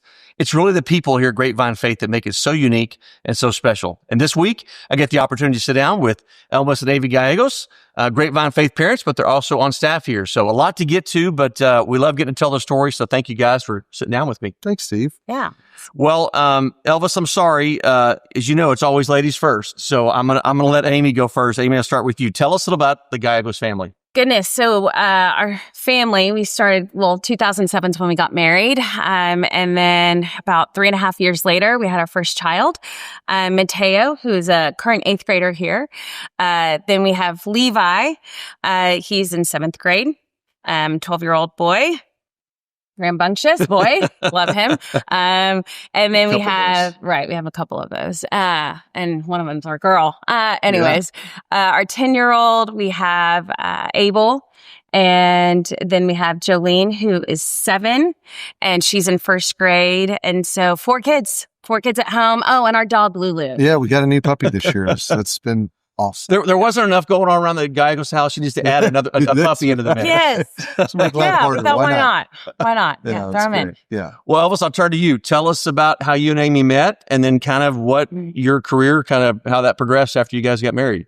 So Amy and I met in college. We weren't at the same school. I was playing football at TCU. She was playing volleyball at actually it was Southwest Texas State, which is now Texas State, San Marcos. I was there for one. Yeah. It was Texas State. And then it became Texas State. But so we're both playing college ball, and local friends here from this area that I grew up with talked about us and said, hey, y'all should meet. We actually met in College Station. I had friends going to school down there. She went down there for a weekend, and that's when we met. So we really connected that weekend, stayed connected. And it was really cool how God drew us close together because we were both really committed to athletics, as you can imagine, both in season, volleyball and football at the same time. So we were just far enough apart where she was getting stuff done in school and sport. So was I, but we stayed connected and fell in love. We got married right after I graduated from TCU in 2007. So we got married in New Braunfels and started a family here in Fort Worth. Coaches impacted our life. Athletics was a big part of our life. So we knew that we were going to be in education and coaching in some form or fashion. Fast forward to a little bit later, I got into ministry. I felt the Lord was calling me into ministry. Amy was really influential and kind of encouraging me to take a step forward and trying something new because I thought athletics would always be a part of my life. But we've been involved at 121 Community Church for a long time. And our lead pastor, who actually led me to the Lord, was a part of that. He's been a big mentor. So I ended up working at 121 Community Church before coming here for 5.5 years as our missions pastor. So, well, we'll get to your role as athletic director here in just a second. But Amy, tell us about your role here at Faith, what you do, and talk about how your experiences, what do you bring to that role from your experiences as being coach and what you've done? Right. So my role is student affairs coordinator at the high school. And it's a really fancy term for I'm over student life. So if it's not academics, and it's kind of bleeding in a little bit into academics here because I work on student engagement and what that looks like, getting kids plugged in. I oversee clubs, community service as well. And so it's interesting when you think about how the Lord has equipped and prepared us, with our role. I did a lot of character development in PE. That's what I looked at it as. My experience in education and then dabble in ministry, right, with missions, led me here. I got connected with some people here, got connected with Dr. Smith, shared my heart and vision for, what I care for most. It was my senior Bible teacher at my church that really taught me how to read the Bible. And while I was raised in the church, my faith continued to grow from there exponentially. And so you look back and you think about the mentors in your life and you're like, how much that impacts you. I wanted to do that. Mm-hmm. So nothing makes me happier than making sure those senior girls and boys, but also, man, those girls, what can I do to help come alongside them, get them fully prepared and equipped for the next level of when they go and leave the house. But well, we know you're having a huge impact, and I love that this is who is teaching our students at Grapevine Faith. Elvis, you mentioned that you played football at TCU, then you talked about your pastorate work, and now you're out in the athletic director role, coming up on a year, officially January 1, but we talked about this several times. It's crazy because before you actually officially were on payroll, man, you were already working, and we were trying to hire a football coach. Correct. But you hadn't even technically started. So talk about all that and how crazy it's been for you all the day. This whole time since last fall. It has been just an incredible journey. I can't believe it's flown by, and we're sitting here in October. Obviously, the teams are off to a hot start from all sports in the fall. So much anticipation for this year. It's been a lot of fatigue. A lot of nights that we've slept well, some nights that we haven't slept well, putting in a lot of work. But I've shared this with people I love waking up in the morning. I've just really been so excited to see what God was going to do next, what people were going to be surfacing at potential, leaders. We had to hire 8 new head coaches, 16 new assistants. We had to do a lot of changes in the middle schools and do a lot of things that we've done, with whether it's booster clubs or game day experience. And so, but it's just so much fun. It's just to be able to have the leadership that backs you and supports you on creative new ways of doing things. Parents here have just been awesome. I even shared some this week with a couple of parent meetings that we had. It's like, we haven't always seen eye to eye on some things, but the support is there. The passion is there. Like, I want to be a part of a place and an institution and programs that are passionate. And so when you have some of these conversations that you disagree on, it's because they're passionate too. Mm-hmm. They want what's best for their kids. They want what's best for here. And so I love that. I want to be pushed. I feel like that's a way that I even get challenged to wake up daily to just grow. Yeah. You talked about that influence of coaches on your life. And then I think about the impact that you guys have had in your coaching career on the lives of so many students. Let's kind of transition. I want to hear about, and you touched on it, both of y'all touched on it a little bit, but tell us, if you would, individually about kind of how you came to Christ and your faith journey. I was raised in the church. So, it was something that we did. Athletics did pull me away on Sundays playing volleyball. Competitively. I was gone a lot on the weekends. In fact, I remember my brother and my sister making it to at the time, what would be like the 12-year-old, like baptism, like that's where everyone, and I missed it. And so that was something that kind of always stayed with me. And it was one of those things that so much time had gone by the time I thought about it, there was something holding me back. And the reality was as well, I was a believer, right? I can't really say that lordship was something that was really there at the time. And I think that's actually the Lord's favor. And then I missed that day because I had the privilege and honor of getting baptized when I was 28. My dad's consistency on getting us in church. It was his faithfulness. Didn't matter whether my mom went or not. Didn't matter if we chose to, or even if we were out of town, his consistency of going to church left an impression on me. So when I was pregnant and I looked at Elvis and I'm like, where are we going to church? Because that's what you do.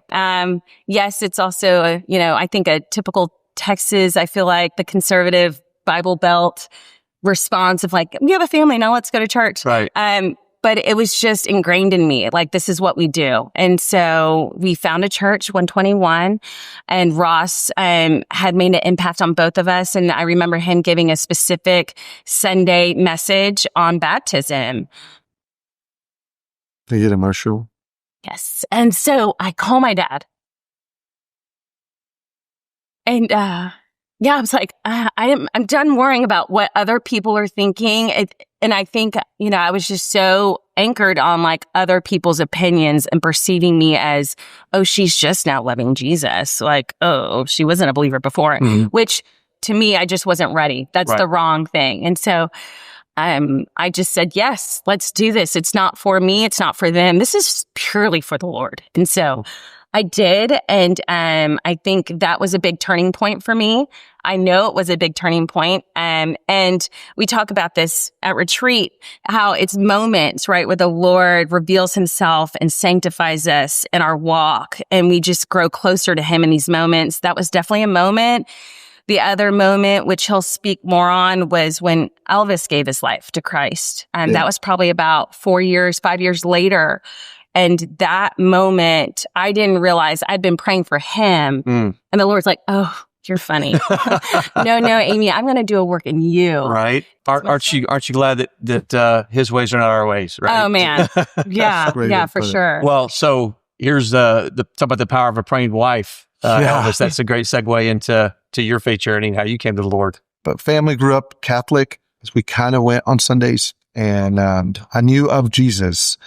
But the best way that I can word it is I was a fan of Jesus, not a follower. And I didn't know the difference. And so I was just kind of going through some motions and things and got busy with sports, like everybody's excuse, all that stuff. But when we got married, I really felt so many things that Amy was leading us. And I thought, okay, I was following the church. Let's go do this. Let's go do that. Or she wanted to. But it really hit me when I felt like I was holding her back. I really, the Lord was doing a work in me because she was trying to pursue the Lord and she wasn't fully pursuing the Lord because I wasn't. I was just there to participate and to take her to church and support, but not all in. I wasn't a follower. It was clear. I mean, there's the difference. The Lord spoke to me very clearly and was very emotional one night. It was probably the first time Amy had ever seen me cry. Because I felt like I mean, not the only time. Sorry, not the only time. I felt like I had really had not led well. I failed. I wasn't a good leader to her. I think the exact words one night when I was holding Mateo was, God, you know, maybe I'm not deserving to be in heaven. Maybe I'm going to hell. And I can accept that. But Amy wants to pursue you, and Mateo is a baby. I'm holding him and I'm going, what do I do with them? Like God help me with them. And it was really hard. But he just broke me. And I've never been torn like that. And, but I felt like I radically pursued him and following that. So through discipleship at the church with Ross, our lead pastor, the men in my group, it was the first time I'd ever stepped into a Bible study group where I saw grown men that knew scripture, that knew how to pray, and they were like open about stuff. I was like, what is this? I don't even know what Old Testament, New Testament means. They're also a bunch of ranchers, and you were like, these are men, manly men. Yeah. I was like, wow, God did this incredible season in my life. And so, I felt like from that moment, I was baptized at 31 at the lake here in Grapevine at our church. And it was cool because I wore number 31 in college. And my identity, many times I felt like I was in the game, not really in Christ. And so just really incredible moments. What, man? Powerful stories of coming to the Lord and how you're leading your families well now. So, man, I applaud you guys so much for that. Well, it's been a busy spring and summer as well. A lot going on. We talked about hiring you talked about the coaches that you hired, volleyball and soccer and basketball and all that. There were changes made to the off-season program regarding nutrition. You're kind of taking that from not just football off-season, you're kind of integrating that into the other sports as well. The game day experience, I think, we're trying to elevate that, make that much a bigger, experience for families that come to the games and so forth. We're talking about elevating the fan experience for other sports as well. Talk about your vision and the goals kind of long term here at Grapevine Faith from where you sit as the AD.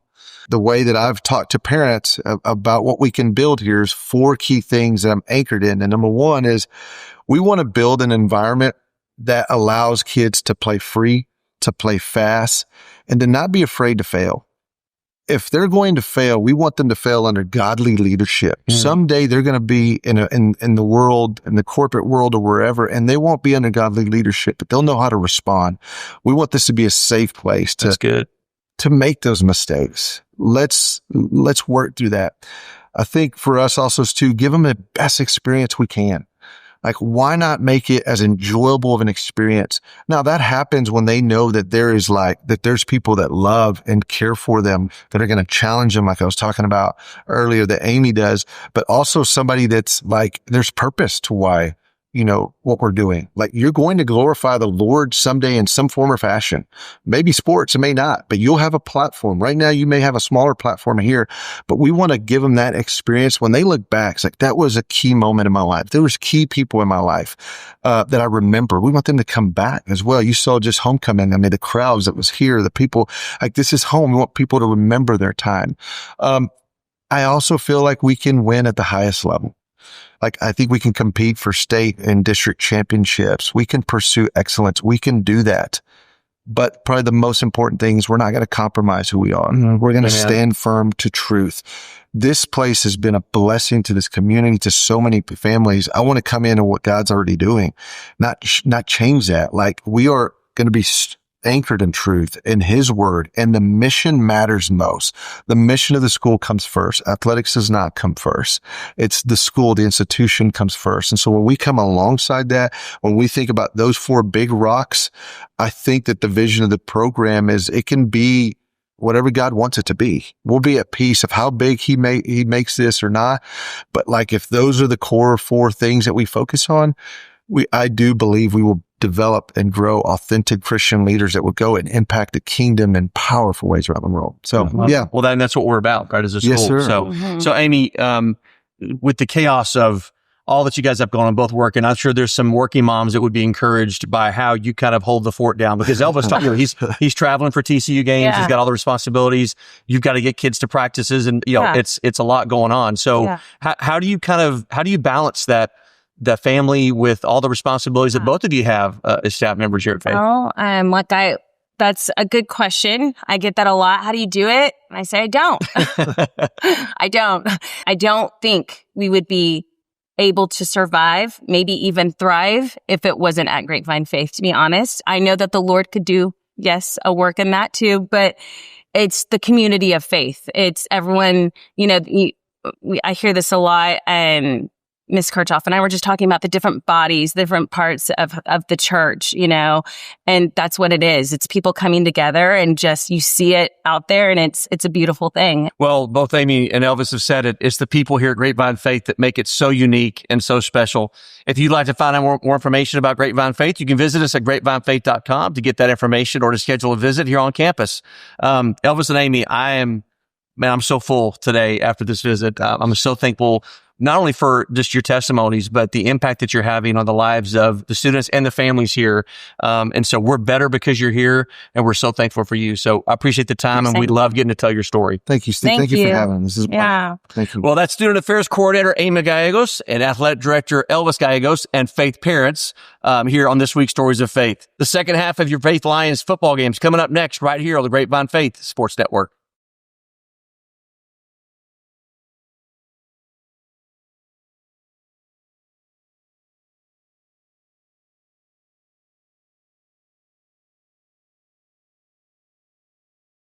As the Texas heat gives way to cooler days and chilly nights, the comfort of your home depends on a reliable heating system. At Reliant Air Conditioning, we ensure your warmth without worry. Just as we keep you cool during the summer, we're committed to keeping you warm through the winter without the gimmicks. Call us at 877-YOUR-HERO and let Reliant Air Conditioning provide you with warmth without worry.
Back here at Egale Stadium on the campus of Southwest Christian School, Steve Anthony alongside Jack Wharton, our producer-director Brian Partridge.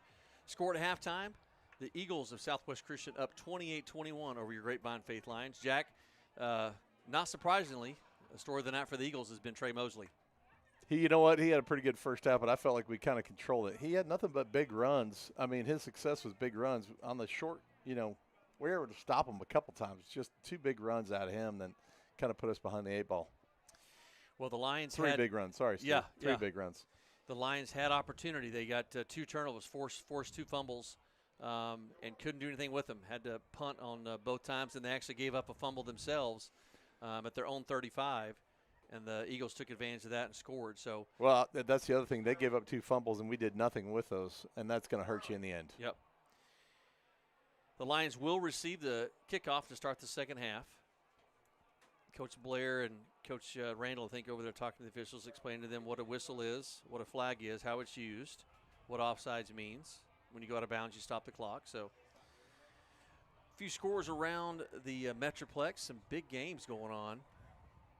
Biggest one probably of the night is Parish Episcopal at home, up 35-7 at halftime over Liberty. That is pretty surprising. All Saints and Trinity Christian Lubbock, we don't have a score for them. At halftime, FWC and Midland Christian tied at 17 apiece. Pantego Christian and Lake Country Christian tied at 14 at halftime.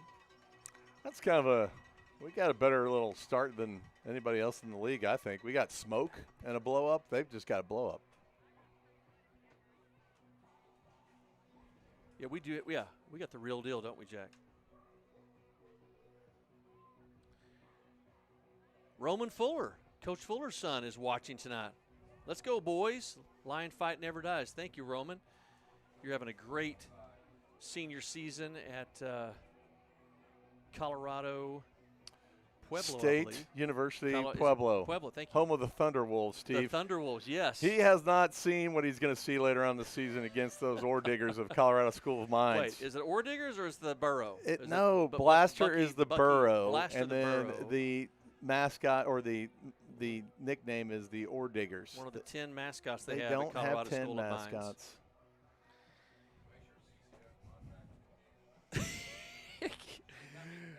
Coach Estrada giving some instruction over the headset to let him know, hey, tell CC not to try to run this one back. Why not? Just let him catch it and run. He'll run over a couple guys.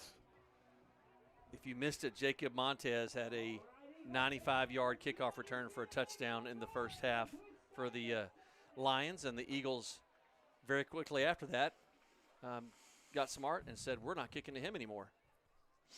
So Eli Huffstetler, the quarterback for the Eagles, also does the kickoff duties, and I believe he does the extra points as well. Junior quarterback and kind of utility player for the Eagles. All right, here we go to start the second half. A little pooch kick. Charlie Bunch with a fair catch made at the 35-yard line. So again, the Lions will start off with a decent field position here to start the second half. You got to take advantage of this, Jack, and tie the score up. Then you've got to figure out some way to stop Trey Mosley. And again, I don't think you completely stop him, but you got to slow him down. Yeah. And you've got to come Agreed. up with some big stops and try to, again, sustain drives on offense, but also force them to punt the ball or create some turnovers. Yeah, I agree with you, Steve. I think, like we said, we talked about them stopping him a couple times, but he had 3 really long runs, and that's going to hurt you every time. All right, Mateo Sharippa with a big first half for the Lions. See if he can't come out in the second half and continue to contribute. Hand off to Mateo around the left side. Cuts it back towards the middle, then back again to the left, and he's finally dragged down at about the 35. No gain on the play. Yeah, maybe 2 yards. Well, I'm not. Yeah, I don't trust that downs marker over there. That guy between him and the linesman, man, there's no telling that thing's going to be 30 yards off here in a second. Call a gain of. We'll call it a gain of 2. Second down and 8 for the Lions. Again, just underway here in the second half. Another handoff to Mateo. He's got some running room here, out over the 40-yard line. Yeah, clock management's going to be important in the second half too, Steve. Want to keep it out of the hands of Trey Mosley and Yep. the Eagles of Southwest Christian. Yeah, you got to limit the possessions of offense for the Eagles. And as you mentioned, keep Trey Mosley and that offense off the field. 3rd down and 3 here for the Lions. First series of the second half, and a key play here at this point in the game. Eagles almost jumped off sides, which would have been a penalty against the Lions, of course. Sorry, I'm saying the quiet part out loud. Sorry about that. All right. Big 3rd down play here for the Lions. Running backs to each side of Austin Cosby. Hand off to Jace Walker.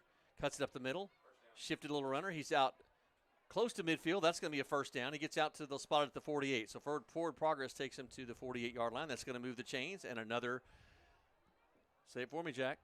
Plains Capital first down. That's right. Those first downs are paying out like a money market over there at Plains Capital. Jack, just tell us what the best investment is coming up. All right, Cosby back to pass. Screen pass to Jacob Montez. Picks up a couple of blockers. Nice game, about 7 yards there on first down to Montez from Austin Cosby. No problem there, Steve. I mean, you'd like to see Montez kind of break it a little bit, but we'll take 8 yards on a first down play. Yep. Want to avoid those long, third and long plays. Talked about that early in the season. For the most part, the Lions have been able to do that. 2nd down and 7. Hand off to Mateo. Good penetration there by the Eagles defense. He gets maybe a half yard, maybe a yard. I think Austin kind of held on to that a little bit longer, thinking something was going to break downfield. Yeah, it was an RPO that ended up being kind of a delayed handoff. Like you said, kind of held on probably a little bit too long. Another big third down play here for the Lions. 3rd and 2 at the Eagles' 44-yard line, excuse me. Lions offense looking over to the sideline. About 10 seconds left here on the play clock, so they can't be too cavalier about this. About 5 seconds left on the play clock. Mateo Sharip in the backfield next to Austin Cosby. 1 second. They barely got the play off. Cosby back to pass. Looking for Charlie Bunch across the middle. Nice play there on defense, broken up by number 14. I don't have to say it, Steve, but I kind of thought 14 got his hand in there a touch early. And that was a pretty good throw by Austin Cosby. Probably his best throw tonight. Well, 4th down for the Lions. The offense stays on the field. And nope, Austin Cosby's going to run off, and they're going to bring on Clark Lemon. This is going to be a punting situation. Oh, hold on. No, excuse me. Austin goes, Jacob Montez in a Wildcat formation. Austin split out as a wide receiver on the far side. Montez slips. Montez slipped as he was cutting back. And the Eagles have just won the Super Bowl. Oh, wait, no, they just got a 4th down stop. I love the call. I just wish he hadn't slipped. Oh, man.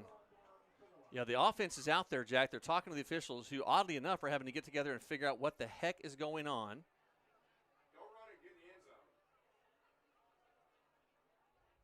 I don't know if they blew it dead. No, they're going to call it first down. Good grief. Absolute clown show going on.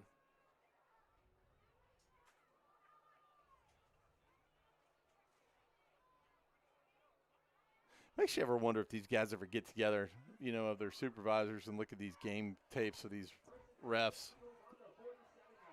I'm going to guess no. All right. Eagles 1st and 10 from their own 47-yard line. I formation with Mosley as a deep running back. Man in motion for the Eagles. So handoff to Mosley up the middle. He's driving forward, gets out to midfield. Gain of about 3 on the play. Bring up 2nd down. Man in motion with a little decoy there, but handoff to Mosley right up the gut. Mosley had to go in and put on some arm sleeves to cover up his tattoos. That's Doug Adkins looked up the rules. That's a TAPS rule, and you risk probation and a $500 fine. So, got to watch that.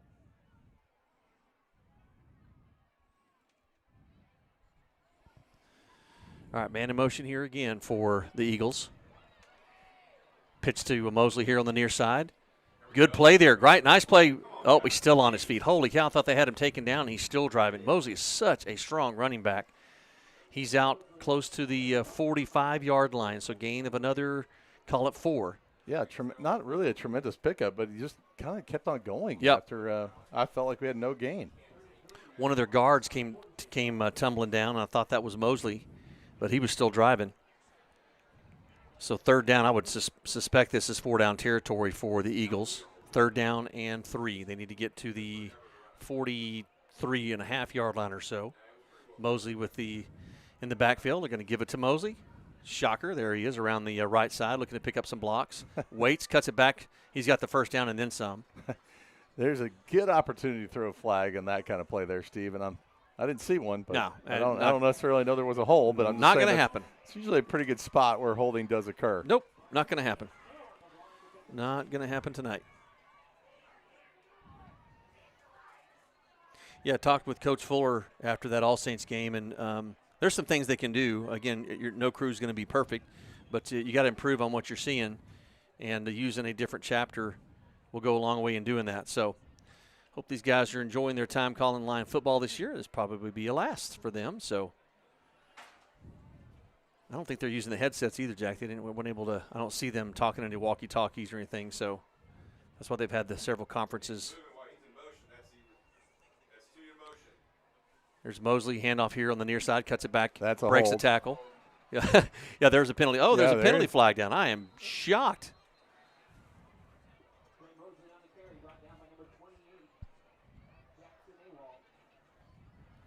So we assume it's a hold here based on the location and where it was thrown and the fact that Lions There's 2 flags was down tackled. back there. Yeah, there's a penalty flag back in the secondary. I don't know what you're going to call back there unless you call a hold on the offense down there, too. No. That's going to be something on the Lions. These are going to probably offset if I had to guess, and they're going to replay first down. What? The official has picked up his flag. I don't. Okay, hold on. All right, holding against the offense.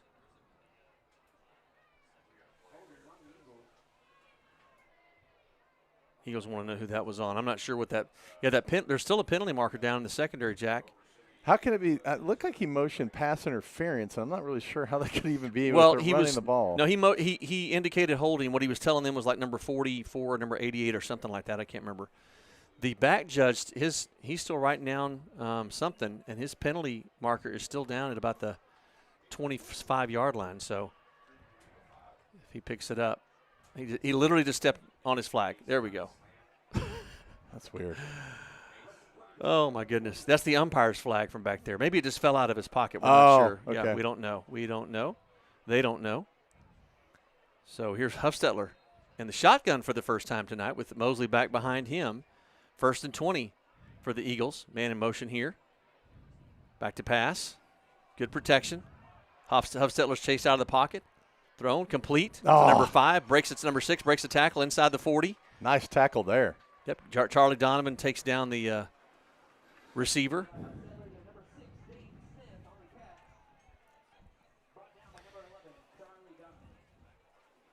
Eagles get back some of that penalty, really most of that penalty there on that play. 2nd down. Again, Eagles leading 28-21. 6 minutes left here in the 3rd quarter. Huffstetler had so much time in that pocket, too. I mean, that's hard to. Yeah, Mosley stayed back there as a blocker. He didn't go out into the pattern at all. And a good protection, as you mentioned. Huffstetler under center again. I formation. Man in motion to the far side. Handoff back to Mosley coming to the side. Breaks some tackles. Cuts to the outside. Breaks another tackle. Still on his feet. He's driving inside the 10. Finally gets knocked out of bounds at about the 5-yard line. God, we got to make better tackles, Steve.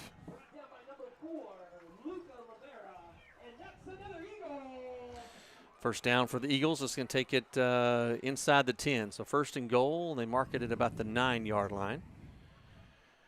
Clock continues to run about 5 minutes. Yeah, that's been an Achilles heel for them tonight, Jack, is not being able to wrap up and tackle. I think they had the same problem last week, too. We just did not make very good tackles. Yep.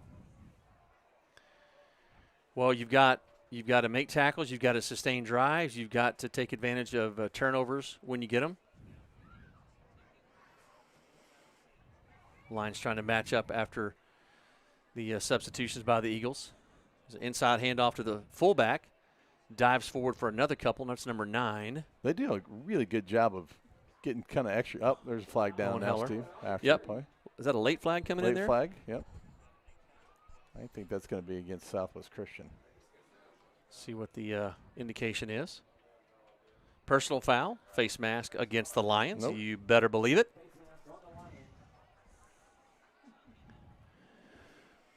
Oh, mercy.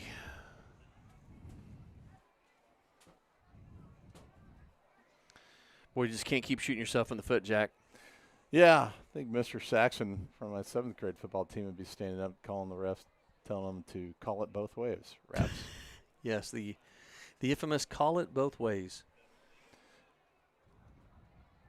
We have not been doing the face mask all night, that's for sure. All right, clock running.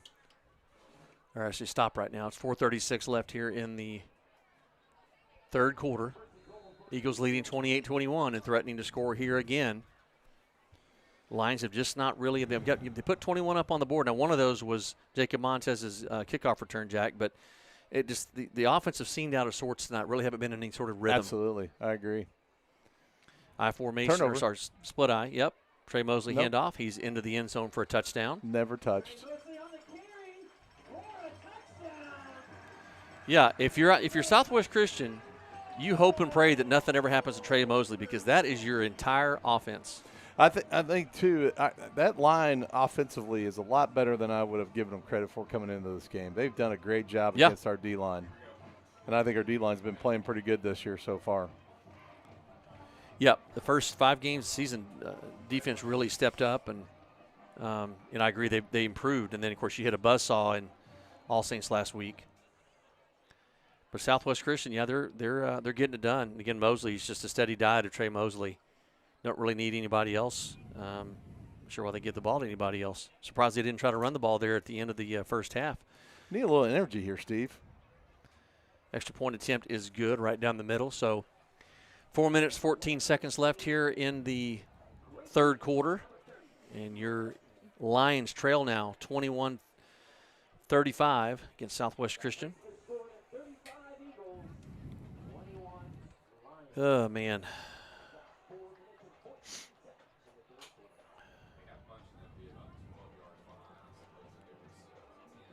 Being told by Rick Jensen that out-of-state score Minnesota 7, Nebraska 6. Whoa. I think Nebraska may let Rule go to Penn State then. That kind of. I think more importantly, Rick Jensen, you should be watching that Louisville-Miami game. Louisville 24, Miami 13. Ooh.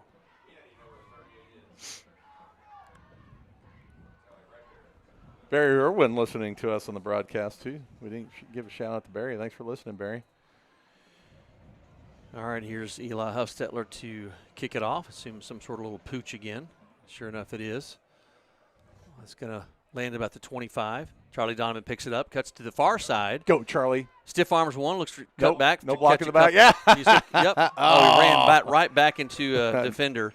Nice play there by Charlie Donovan. Up. Here comes a penalty flag coming in late. Charlie Bunch got drilled. Charlie Donovan got drilled. Yeah, well, he did, but yeah, Charlie Bunch, I think, on a late hit. Let's see if they call that, unless it's against the Lions. I'm going to guess it's against the Lions. Nice tackle there by Logan Thomas from Southwest Christian. If we think it might be taunting against Southwest, we'll see. Just start walking 15 yards ahead. There were 2 penalty flags down, so 2 guys had the same thing. And we'll see. No penalty. No penalty was called. All right, let's see. There we go. Yep. Personal foul against the Eagles. Wow. All right. So they're going to add 15 yards to the end of that run back.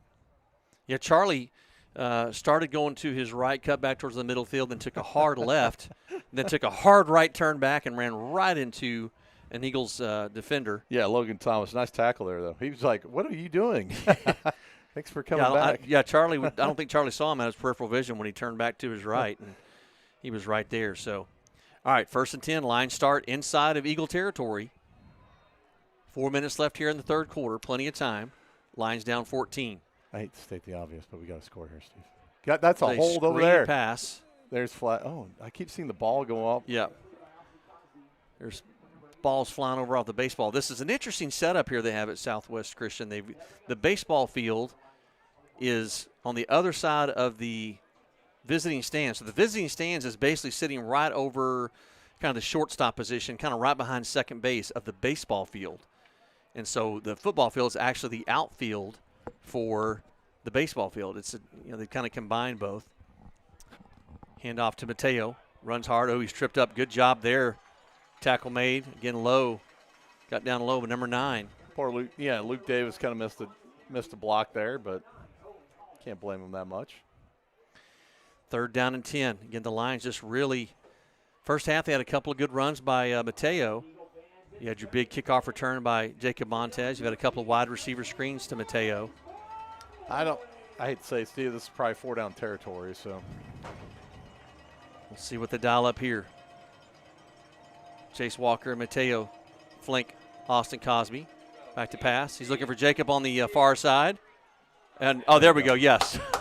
100% pass interference. Tackle made before the ball ever got to Jacob. I think Austin's got a little more power in that arm. I think he's just release it if you're going to throw it to Jacob Montez. Yeah. Just let it go. He'll run underneath it. Oh, yeah, we saw that in that Country Day scrimmage to start the beginning of the season. He can absolutely run like the wind. All right, that's going to give the Lions a first down after a very obvious defensive pass interference call.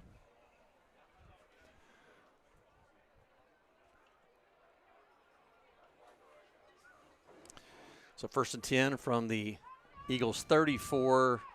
Hold on. What? They're going to march off some more. I guess they only marched off 10. Yeah, it was a 15-yard penalty. Carry the 1. Oh, my gosh. 1st and 10 for the Lions at the Eagles' 29-yard line. Snap back to Cosby from Anthony. Screen pass to Mateo. Good penetration there by a trailing left defensive end, for the Eagles, and they chased down Mateo. Gain of about 2 on the play, but that could have been a lot worse had they not stepped in and made the tackle. One thing the Eagles are doing that the Lions aren't doing, and that is wrapping the ball carrier up, Jack, and making good tackles. Yeah, these guys have been fundamentally good on defense, tackling well. Mateo Sharip in the backfield next to Cosby, waiting to see what the play is. We got plenty of time. They didn't start the play clock.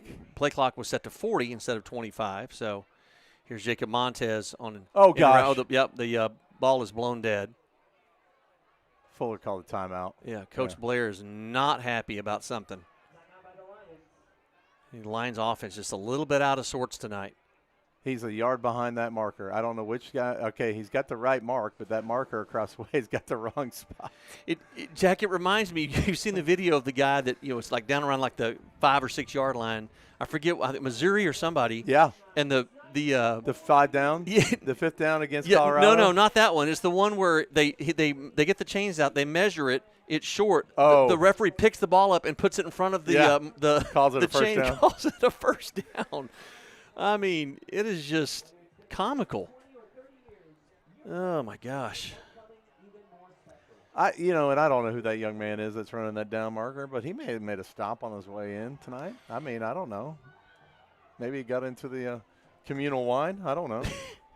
Well, we think the great Tammy Peden tells us she thinks it's Coach Fuller's birthday. So happy birthday, Coach Fuller. And the cross-country girls team, they won district earlier this week. Whoa. Right here at Southwest Christian, by the way. First district championship in Faith history. Coach Rodriguez is really building a great program here. Congratulations, Coach Rodriguez and the girls cross-country team. Handoff to play action. Across the middle, it's Charlie Bunch. He hauls it in, still on his feet, but finally taken down at the 15-yard line, but that is enough for a first down.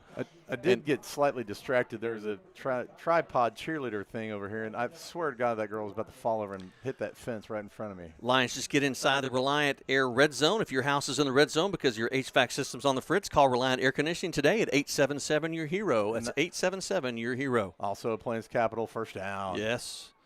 Thankful to our sponsors here, Grapevine Faith. I think that's a pretty good investment for Plains Capital. There's a handoff to Mateo, takes it around the left side, looking to pick up a block. Again, another good block. Here comes a penalty flag in. I'm not sure. Jacob Montez pushed somebody. There's a holding against the Lions. Yep. They've got that down. They have got that sniffed out. Good job, official. Not missed a single one of those. Oh, my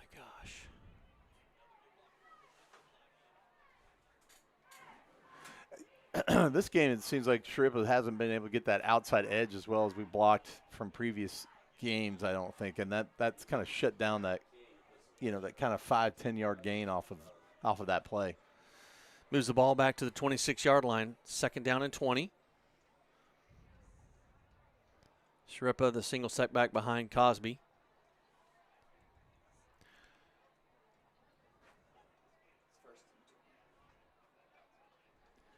Charlie Bunch is over here. First down, first down and 20. Once again, there I go, trusted the downs marker. Yeah, he had 2 on there. So Lions got to hurry and get this play off. They just barely do. Play action. Cosby rolls out. Pass to the near side. Charlie Bunch had fallen down. The ball falls incomplete. See any effort. Come on, guys.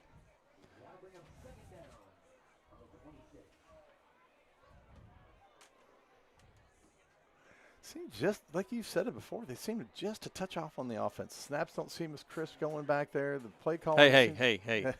Snaps are just fine. I'm just kidding. No, I mean it's just like everything seems a little bit off. I'm joking. Just a touch off. They're a little bit out of sync. A little bit out of rhythm. I should have said that. I don't know if the snap was bad or Austin was looking somewhere else. It just didn't look like it was right in his hand. Play action. Cosby across the middle. Oh, intercepted. Intended for Luke Davis. And that pass is picked off. Well, I was about to say, what a great pass from Austin there, and I kind of just thought he had knocked it down, but, that's a pretty good interception right there. But, where that pass play we were successful against, Atlas and Lake Country, these are a little bit better athletes than what we had faced in those previous preseason, if you call them, non-district games. Well, the one thing you can't do there, turn the ball over. Again, the Lions did not take advantage of the 2 turnovers they got in the first half. And they turned the ball over for the second time tonight. Had a fumble in the first half and now an interception. Minute 39 left here in the third quarter, and your Lions down 35-21.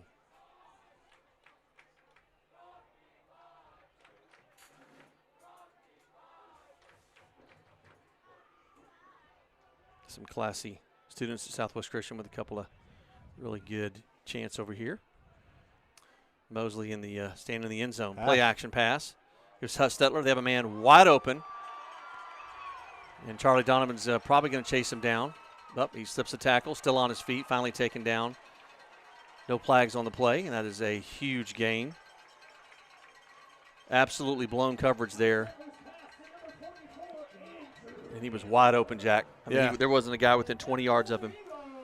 Well, he kind of got sucked in on that play action, and then, you don't suspect 44, the tight end, to be streaking down the sideline like that.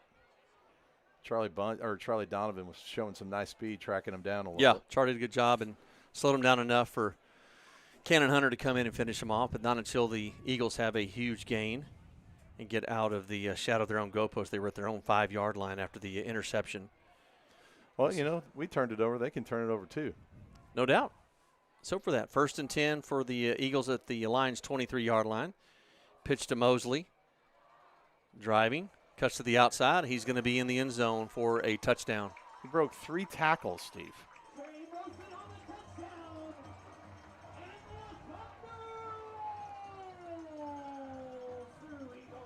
I don't have anything to say, Steve.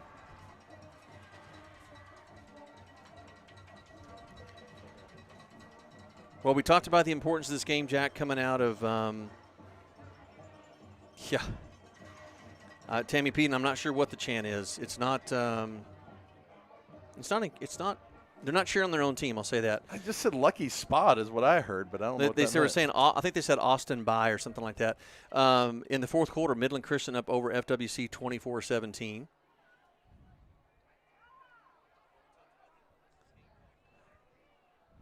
Eagles trying to make this a 21-point deficit.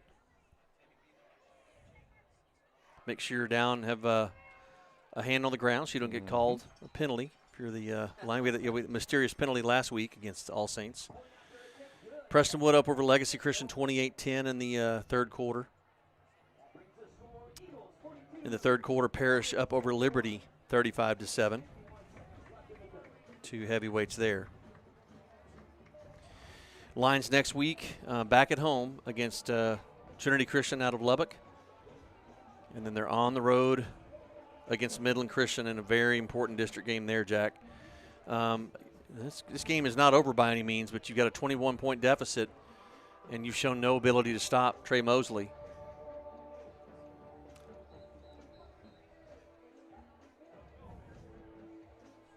homecoming here for the Eagles, and they are definitely getting opportunities to cheer and celebrate here at homecoming. The offensive line, Jack, as you mentioned, just very, very dominant.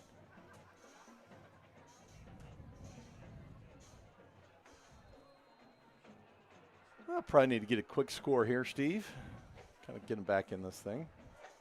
Maybe he'll forget that Jacob Montez is back there and kick it. Nope, he didn't forget. Ball goes out of bounds. Yep. There you go. Penalty flag comes flying in.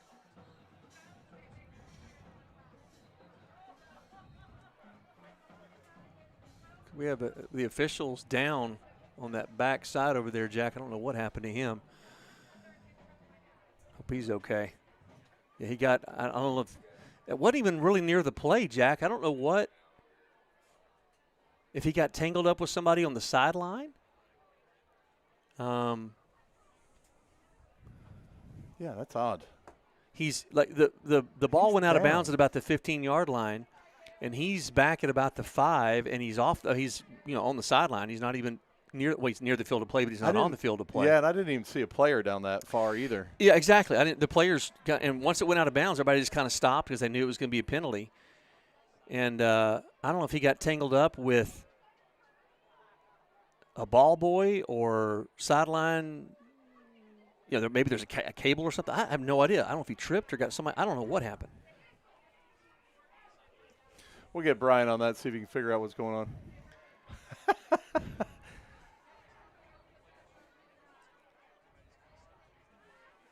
Well, obviously we want the official to be okay.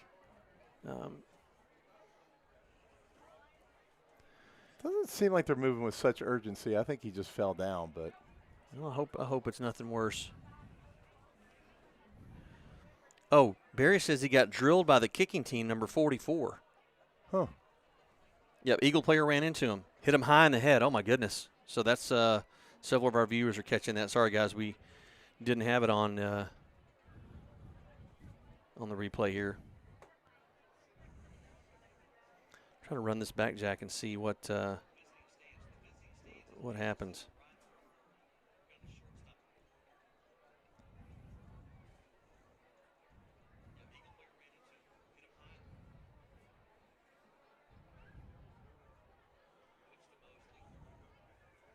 And we'll try to get another.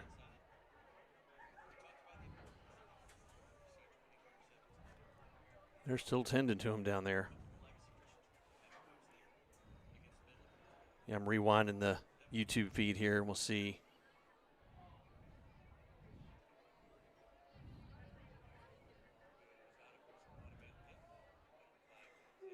Oh my goodness, yeah.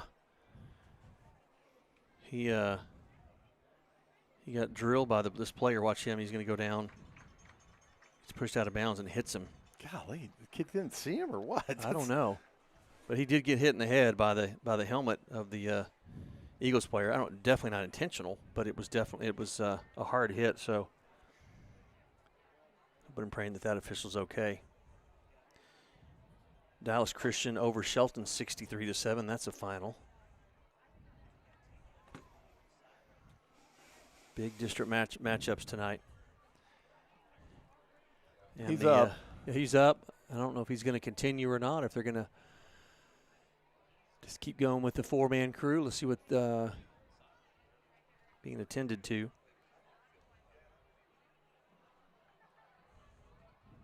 Parish still over Liberty 35-7 in the third. Our score here with 51 seconds left in the third quarter. Southwest Christian 42, Grapevine Faith Lions 21. And they've got the official off to the side. They're still tending to him, so they're going to resume play here with the 4-man crew. Can't get any worse with that 4-man crew. Man. You just kind of teed me up. You made me do that. I've completely drawn him off sides. Referee hustling back into position. What? Nothing. What? All right. Well, you need a score here, maybe. Jack, and then you need to get the football back. Try to make some sort of game out of this. Hand off to Mateo. Spilled out around the 34-yard line. Talked this week in conversations, Jack, and you think about Mateo and Jacob Montez that came over from Southlake, and there's talk that Southlake's team this year might be the best ever in the history of the school. I mean, they are dominant. Yeah. And you got two incredible athletes that would rarely, if ever, see the field, which is crazy. Here's another handoff to Mateo around the left side. Kind of go high and low on him, but he gets out close to the 40. That's enough for a first down. Another like Plains Capital first down. Yeah, Plains Capital first down. Seems like we might want to go down to Duncanville and see if they have any players down there. Right, Steve. And anyway, just I forget who I was talking to about, but like, man, your senior year, you're going to leave a state champion, essentially a state championship at the end of the third quarter. Officials had no idea it was in the third quarter, but you're going to leave a state champion. Not caliber, but a probable state champion and definitely nationally ranked football team in Southlake to come over here for your senior year, and that's not an easy move. And talking with Mateo Sharippa's dad, he said, "Man, look, he wants to play football, and great, getting a ring or medal or whatever you want, but these guys want to play." And so I applaud Mateo, Luca, Jacob. For making that move, because that's not an easy decision to make, to leave like I said, a state championship football team, and for your senior year especially. Yeah, they've been a great addition here to Grapevine Faith, so we're thankful to have the Sharippas, the Montezes, and the Laveras. All right, three receivers here on the near side with Mateo Sharippa in the backfield next to Austin Cosby. 1st and 10 for the Lions at their own 40-yard line. Trailing 42-21, just underway here. First play in the fourth quarter. Handoff to Mateo. Drives his feet. Still on his feet. Breaks a tackle. Finally tumbles down at about the 45-yard line inside Eagles territory. Nice run there by Mateo. Yeah, I mean, that's kind of what the run we wanted to see in the first half from Mateo and the offensive line there. Good blocking up front there by the Lions offensive line. Snap back to Cosby. Pass to the far side. Receiver screen to Charlie Bunch. A good tackle, open field tackle made there. Penalty flag comes in late. Could be a hold. No idea what that is. That was after Charlie Bunch was tackled. Yeah, he pointed towards Southwest Christian, I think.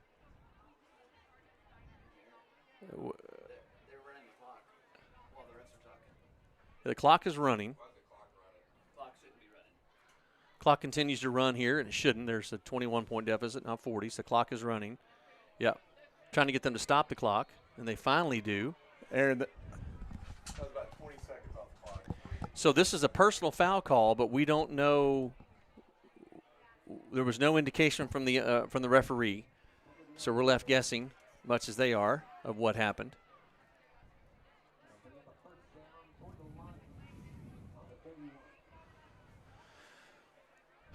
Mercy, Jack. I mean, it is volunteers on the clock, so yeah. But you can't. Again, your officiating crew is just it's been out of sorts. Talking about out of sync and out of sorts all night. They are telling the officials over telling the coach for Southwest Christian how much to put on the clock. Oh, 11:22. They are going to reset the clock here. It's a nice scoreboard they've got here. Yeah, they ran, and at homecoming they had nice videos running for the homecoming court. They all introduced themselves. Awkward on the 2024 homecoming king, though, was unable to attend from Abilene Christian, but is transferring to Auburn. Yes. All right, 11:32. They put 32 back on the clock. 1st and 10 for the Lions. Hand off to Mateo, right up the middle. Big run there on first down. Great blocking by that front five by Grapevine Faith, and it moves the downs markers. A gain of about 6 on the play. Really good snap there on that play too, Steve. Okay, all right, now you're just patronizing me. Actually, gain of about 8 on the play. 2nd down and 2.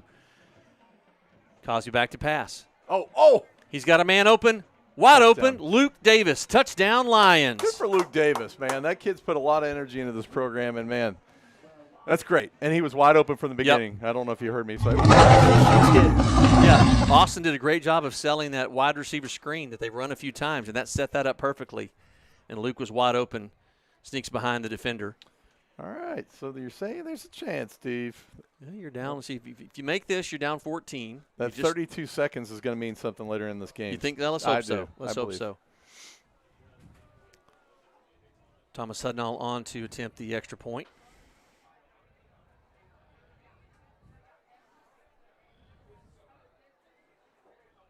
Oh, my gosh. Yep, that's going to be a personal. It is good. Roughing the kicker. Penalty flag comes in. Steve, I can't believe I'm about to say this. It's a good opportunity for an onside kick. Wow, yes, I'm shocked that you're saying that. The Lions just got inside the Reliant Air Red Zone. Reminder, if your house is in the red zone because of your HVAC systems on the fritz, call Reliant Air Conditioning today at 877-YOU-HERO. 877-YOU-HERO, Reliant Air Conditioning. Yeah, Jack, I'm shocked. I can't believe that. Yeah, you're going to kick off from the 45. Just kick an onside kick here. And thankful to our gold sponsors, Jeffries Collision Center, BC Counselors at Law, Box Financial Advisors, Pennington Concrete, 8 Fitness and Performance, Texas Bone and Joint. And also to our silver sponsors, Affinity Rate Mortgage, Safari Pools, Waterview Marinas, Myers Pool Care, and the Wykes Group, Coldwell Banker Realty. Thankful for our sponsors here for Grapevine Faith Football right here on the Grapevine Faith Sports Network. Yeah, hey, these listeners or these sponsors mean a lot to us. So if you guys ever need something in those categories, feel free to give them a call or track them down. We appreciate their sponsorship. Definitely appreciate their support. All right, Jack, you got we're 1 minute into the fourth quarter, and Thomas Hudnall forgot that there was a penalty on the extra point. So there's a discussion over with Coach Fuller on the Lions sideline. Yeah, Jack, you got a 15-yard penalty, so you're going to be kicking from their 45, and it's got to go 10 yards. You probably don't give up too much if they recover it. It's at their own 35, which you would probably get on a pooch kick anyway. Right. And if you recover it, obviously, that's, makes a huge difference. So I think Southwest Christian is probably going to be thinking that as well. You would think. You got a different kicker out there now, too. You got Charlie Bunch going to kick it. Oh, no, I'm sorry. That's Thomas Hudnall. No, Clark Lemmerman. Clark Lemmerman, yep. Oh, Thomas Hudnall's back here. All right. Okay, they're going to do the two-kicker onside kick possibly. Let's see. I think if they're going to try to, yep. I don't think Coach Morgan would appreciate Hudnall out there on that kick return. Thomas is out. Yeah, Thomas went out wide as a tackler, so give Clark an opportunity here. Yep, Southwest Christian is definitely looking for something. Officials are absolutely no hurry to get this this kickoff underway. 0. Here we go. Yep, they are going to do an onside. Oh, ball's down. Oh. Ball's down. Yep.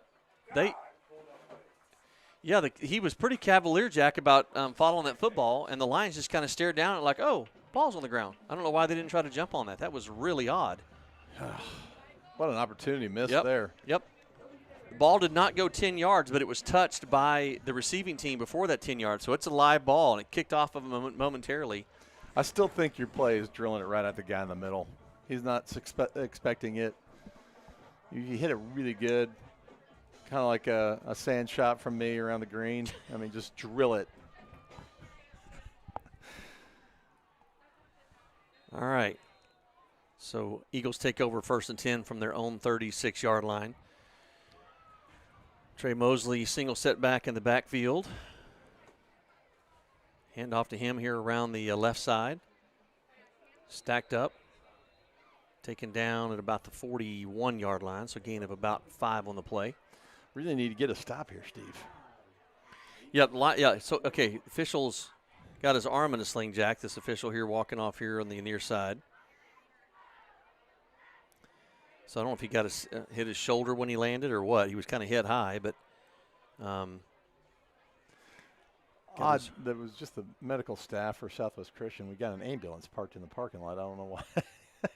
One of those guys didn't come over here, but all right.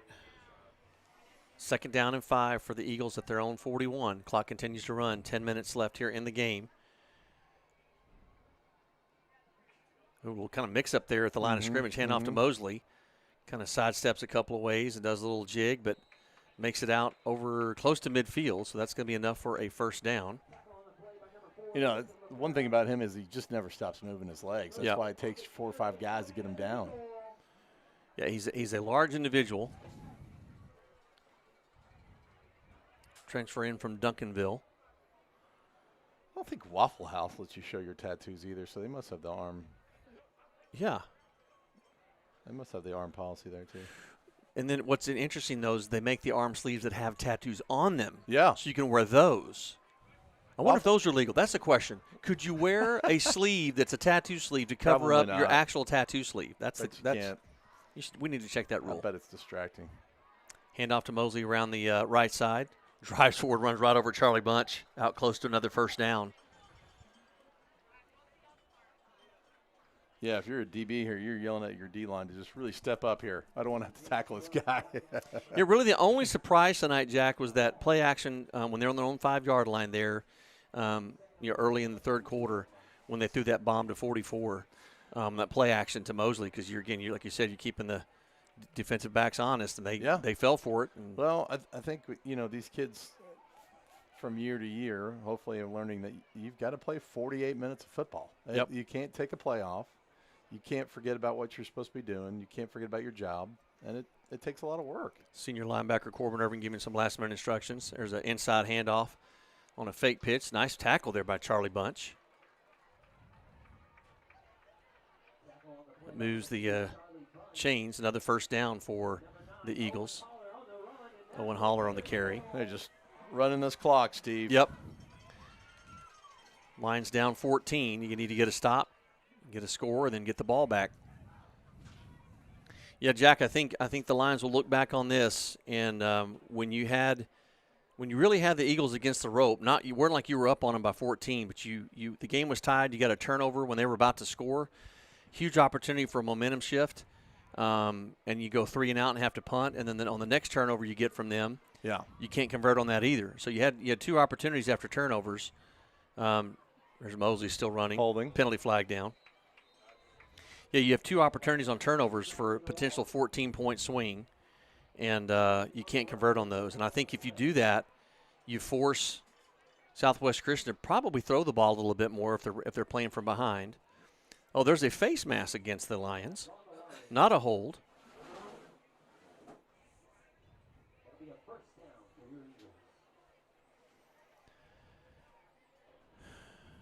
Yeah, Charlie Bunch and the rest of the defense asking the official, what exactly was it again?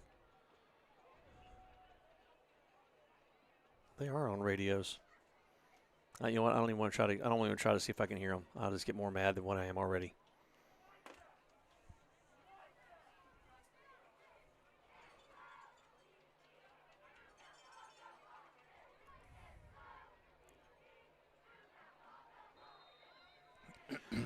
All right, clock continues to run. 7 minutes, 40 seconds left in the game. Lions trailing 42-28. Another penalty against the Lions gives the Eagles a first down. Penalties have kind of hurt us this year, Steve. Yep. In a lot of games, too. Huffstetler's going to let as much time run off the clock as he can. Play clock at 10 seconds. About 3 seconds here. He's going to take the snap. Hand off to Mosley right up the middle. Nice Great tackle there by yeah. Colton Edwards.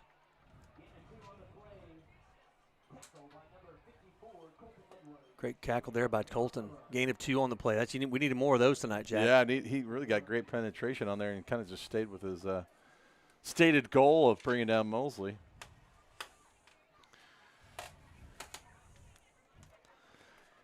Well, Steve, there's 6 minutes I left in know, the game. I know. I don't like. Steve's already packing up his stuff. No, I don't like where this one's headed. Let me get out of your way so No, you I'm can get trying. out of the booth. I want to be able to. Yes. Don't get in my way. Oh, mercy. 6.5 left here in the game.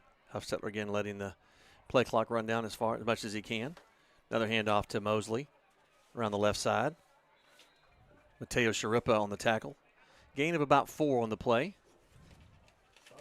No penalty that play against the Lions, so got that going for us. Jackson Awalt on the tackle as well.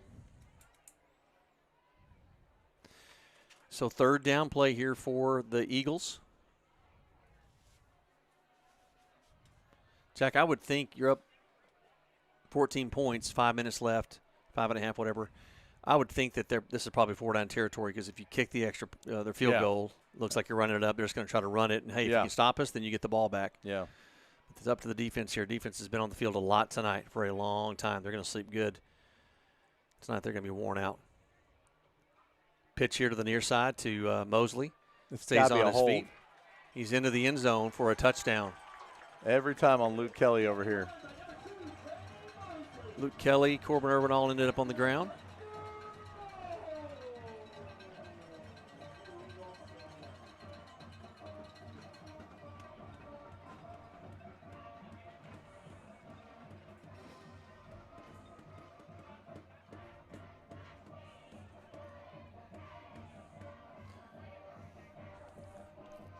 Yeah, you protect him at all costs, man.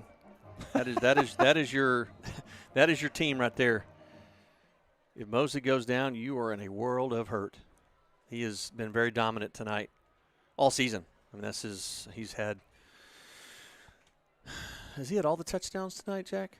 No, you had. Didn't you have didn't the number 9 or something maybe? Five. Extra point is good for the Eagles. Scores 49-28, excuse me. Anderson or Evans. Yeah, but so it's either 4 or 5 touchdowns tonight for Mosley. I think outside of Evans, I think there's 1 or 2 other guys on the team that might have 1 touchdown each. Everything else has been Evans this year. Excuse me, has been Mosley.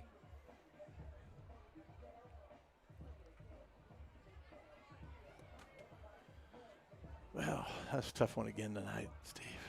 Hey, Jack, there's 5.5 minutes left. Yeah. It's already calling the game. Well. Oh, man, mercy. You really get it thrown back in your face when you screw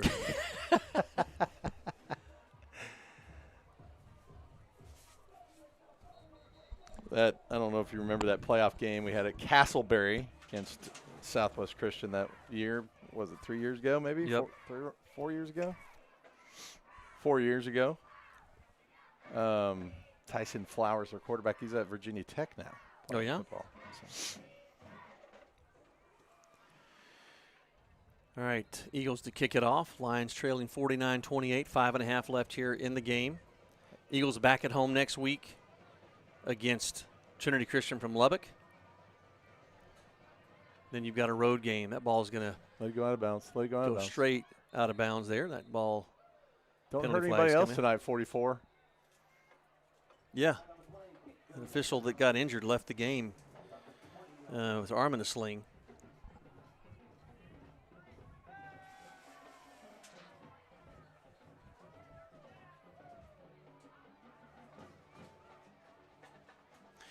Fourth quarter, Midland Christian up over FWC 31-24.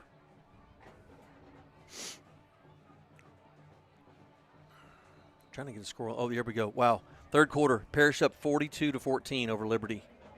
I feel really bad for man. Yeah, don't you? Number 3 ranked Parish, number 1 ranked Liberty. And Parish putting it on him at home there. I believe they're in Plano, if I'm not mistaken. So after the ball kicked out of bounds, ball spotted at the 30-yard line. Parish Episcopal, Dallas. Oh, Dallas, okay. Snap back to Cosby, looking to pass. Good protection. He's got a man across the middle. Charlie Bunch caught it at the 35, or at the 45, down to the 40. Good protection there by Austin Cosby on that front 5 by the Lions. Big pass there across the middle to Charlie Bunch. Just over 5 minutes left here in the game. Again, the Lions trailing by 21. Need to get a quick score here. Pump fake by Cosby. Yeah. Was trying to dump it off to Mateo. Mateo thought he was running, going to keep it and run. So Mateo turned to go block somebody and falls incomplete.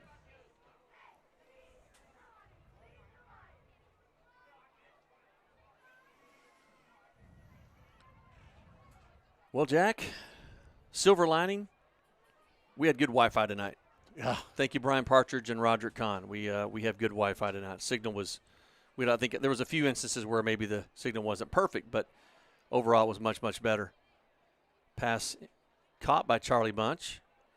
No indication by the official. Oh, now he's saying it's out of bounds. Okay, incomplete. Bring up 3rd down and 10.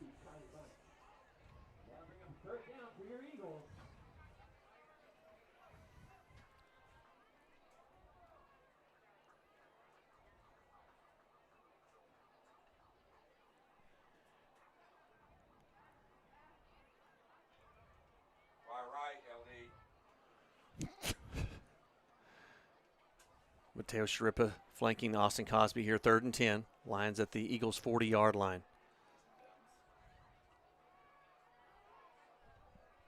6 seconds left on the play clock. Snap back from Anthony. Cosby's got it. Good protection. Oh, wow. Oh, gosh. Got a busted coverage. Here comes a penalty flag in. Yeah, because we're going to call a hold on that. We're going to bring that back. Oh, personal foul. Oh, it is roughing the passer. Wow. Didn't know they had it in them.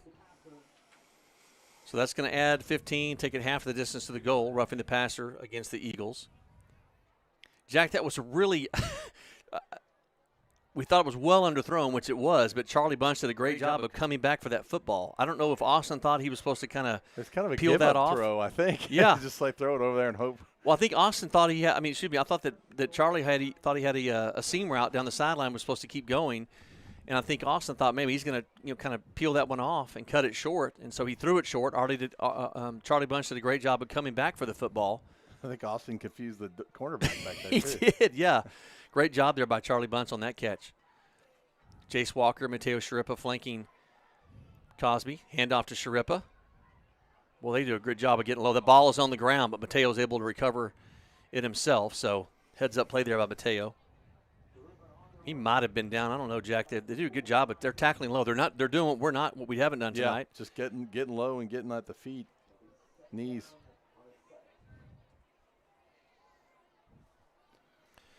Second down and goal. Ball spotted at the 8-yard line. 4:23 left here in the game.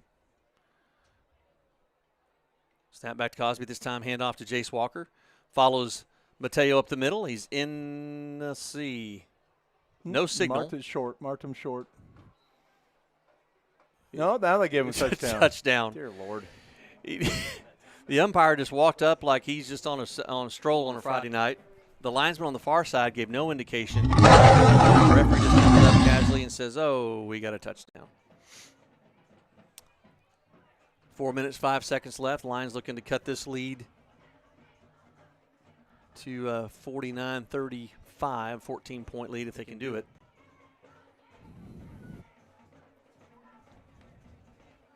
Lions have a late man coming on. Finally get him in position. Extra point is up and good. There's another. Yeah. They ran right over Thomas Hudnall, but we're not going to call it this time. Well, I don't think. Let's see. I think that was a better acting job this time than it was. He kind of hit him, and then he kind of fell down.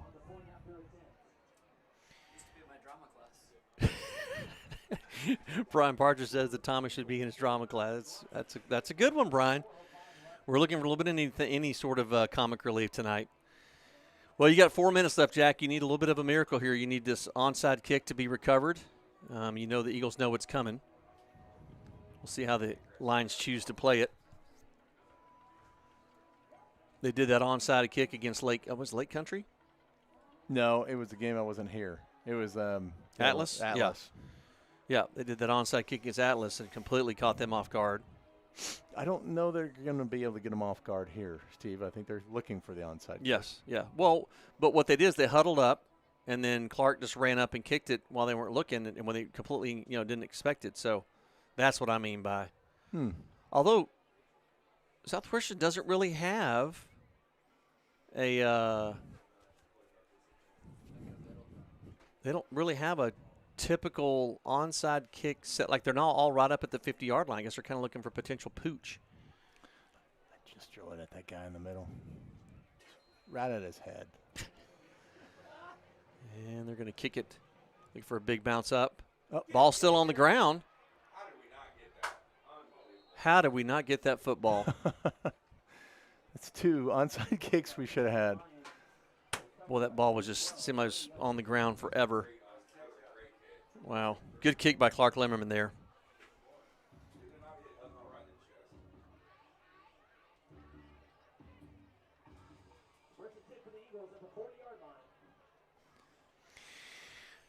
Well, Jack, you're probably going to hand the ball off to Mosley or Evans. I don't know if Mosley's on the sideline or not, if he's done for the night.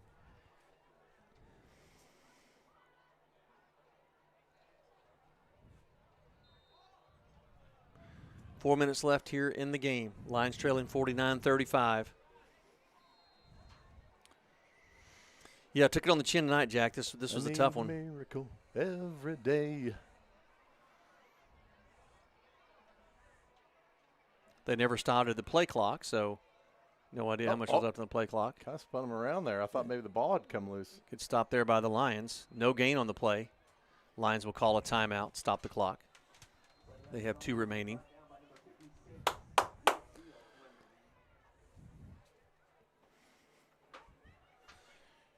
Reminder, next week, Lions back at home at Grapevine Ford Field. Join us at 6 o'clock for our Faith Game Day pregame show from the Steam area. And invite you to come out and join us live.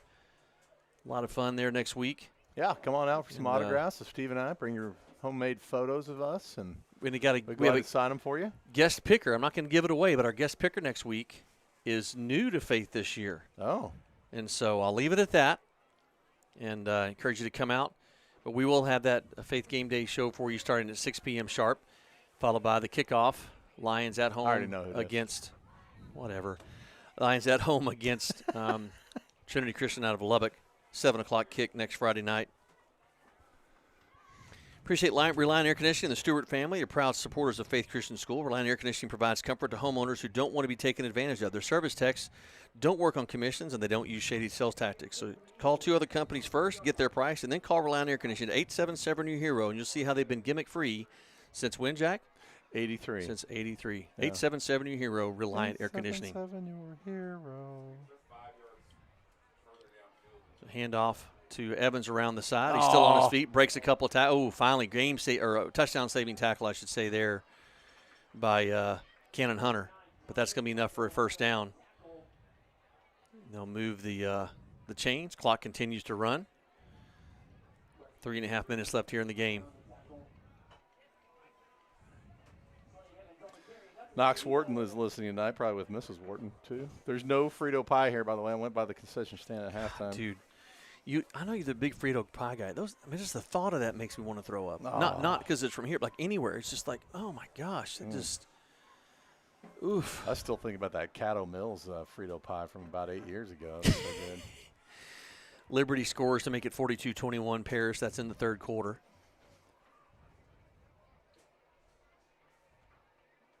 It's a handoff. Oh, big! Pull it out of there. Pull it out of there. Great job there by the Lions to stack him up. Colton Edwards, great job. Oh, we're going to throw a penalty flag on that. We are going to throw a penalty flag on that.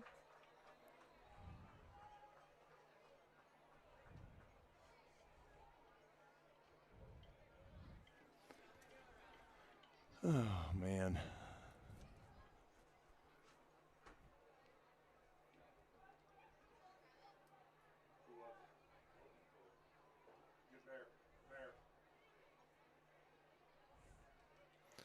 Bearcatcher is going to come in for Colton.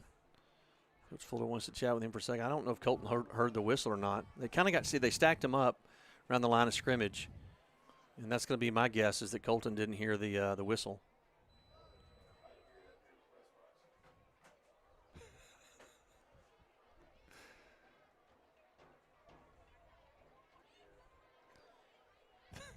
Officials talking about how many yards to walk off and where we're going for dinner afterwards. I think this coach is complaining about the spot. I think he thinks it should be first down, like 15 from the second down spot. They called it from where they tackled. Yeah, it's not a hold. I don't know why nobody's correcting them, but I mean, oh mercy, mercy, mercy. Jack, this season is flying by, brother. We have 4 games left, regular season games left, my friend. Got a big one out in Midland in a couple weeks. Yep. Big party going on out there. Long-time listener going to be out. Great Scott Kidwell. Yes, the great Scott Kidwell. Scott. Even Corbin Irwin was asking if Scott Kidwell was coming to the game out there.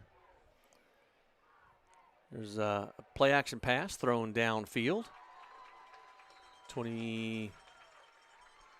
About the 23. 2:25 left. 14-point lead is not enough, so they're going to throw. Make another first down for the Eagles. You know, whatever first downs they're getting, some loser bank over here, I'm sure, in Fort Worth. It's not Plains Capital for crying out loud. It is not Plains Capital first down for Southwest Christian. Interesting call there. After a personal foul where you had an automatic first down and throwing. So, all right. Line stack up in the box there. Inside handoff to number 9. Taken down by Charlie Bunch. There's got to be a penalty against the Lions, right? Surely. I mean, he tackled him for crying out loud.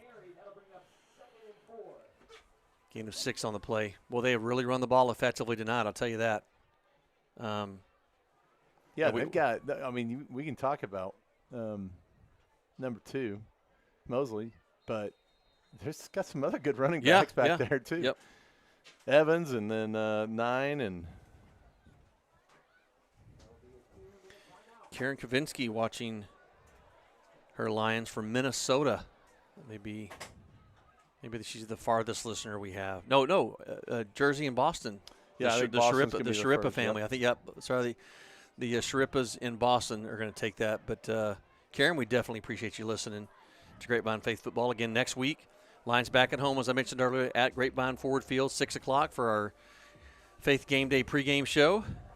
A mystery guest picker, which will be a lot of fun, and then Lions kick off at 7 o'clock against Trinity Christian out of Lubbock. They're playing at home tonight against All Saints. I have not seen a score there yet. Prestonwood over Legacy Christian 38-17. That's in the fourth quarter. And the third quarter still Parish Episcopal over Liberty 42-21. Yep, no scores posted for that All Saints Trinity Christian game, so that remains a mystery. Jack, you going to dig into that for us? I will. I'll get on the gram. They haven't posted our score either here, so. Get on the gram. All right, 2nd down and 4, 2 minutes left. Handoff. Number 5 still on his feet, bouncing around, still dragging a couple of lines. Finally, they bring him down, still trying to get him down. Good grief.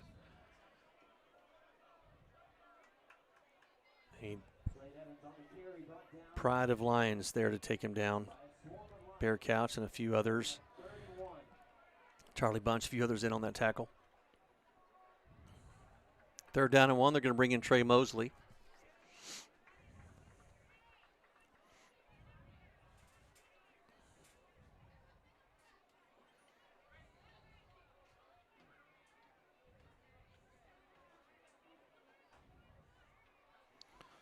Kind of an offset eye here with Mosley, the deep back. There's a handoff to Mosley right up the middle. Drives forward and has the first down.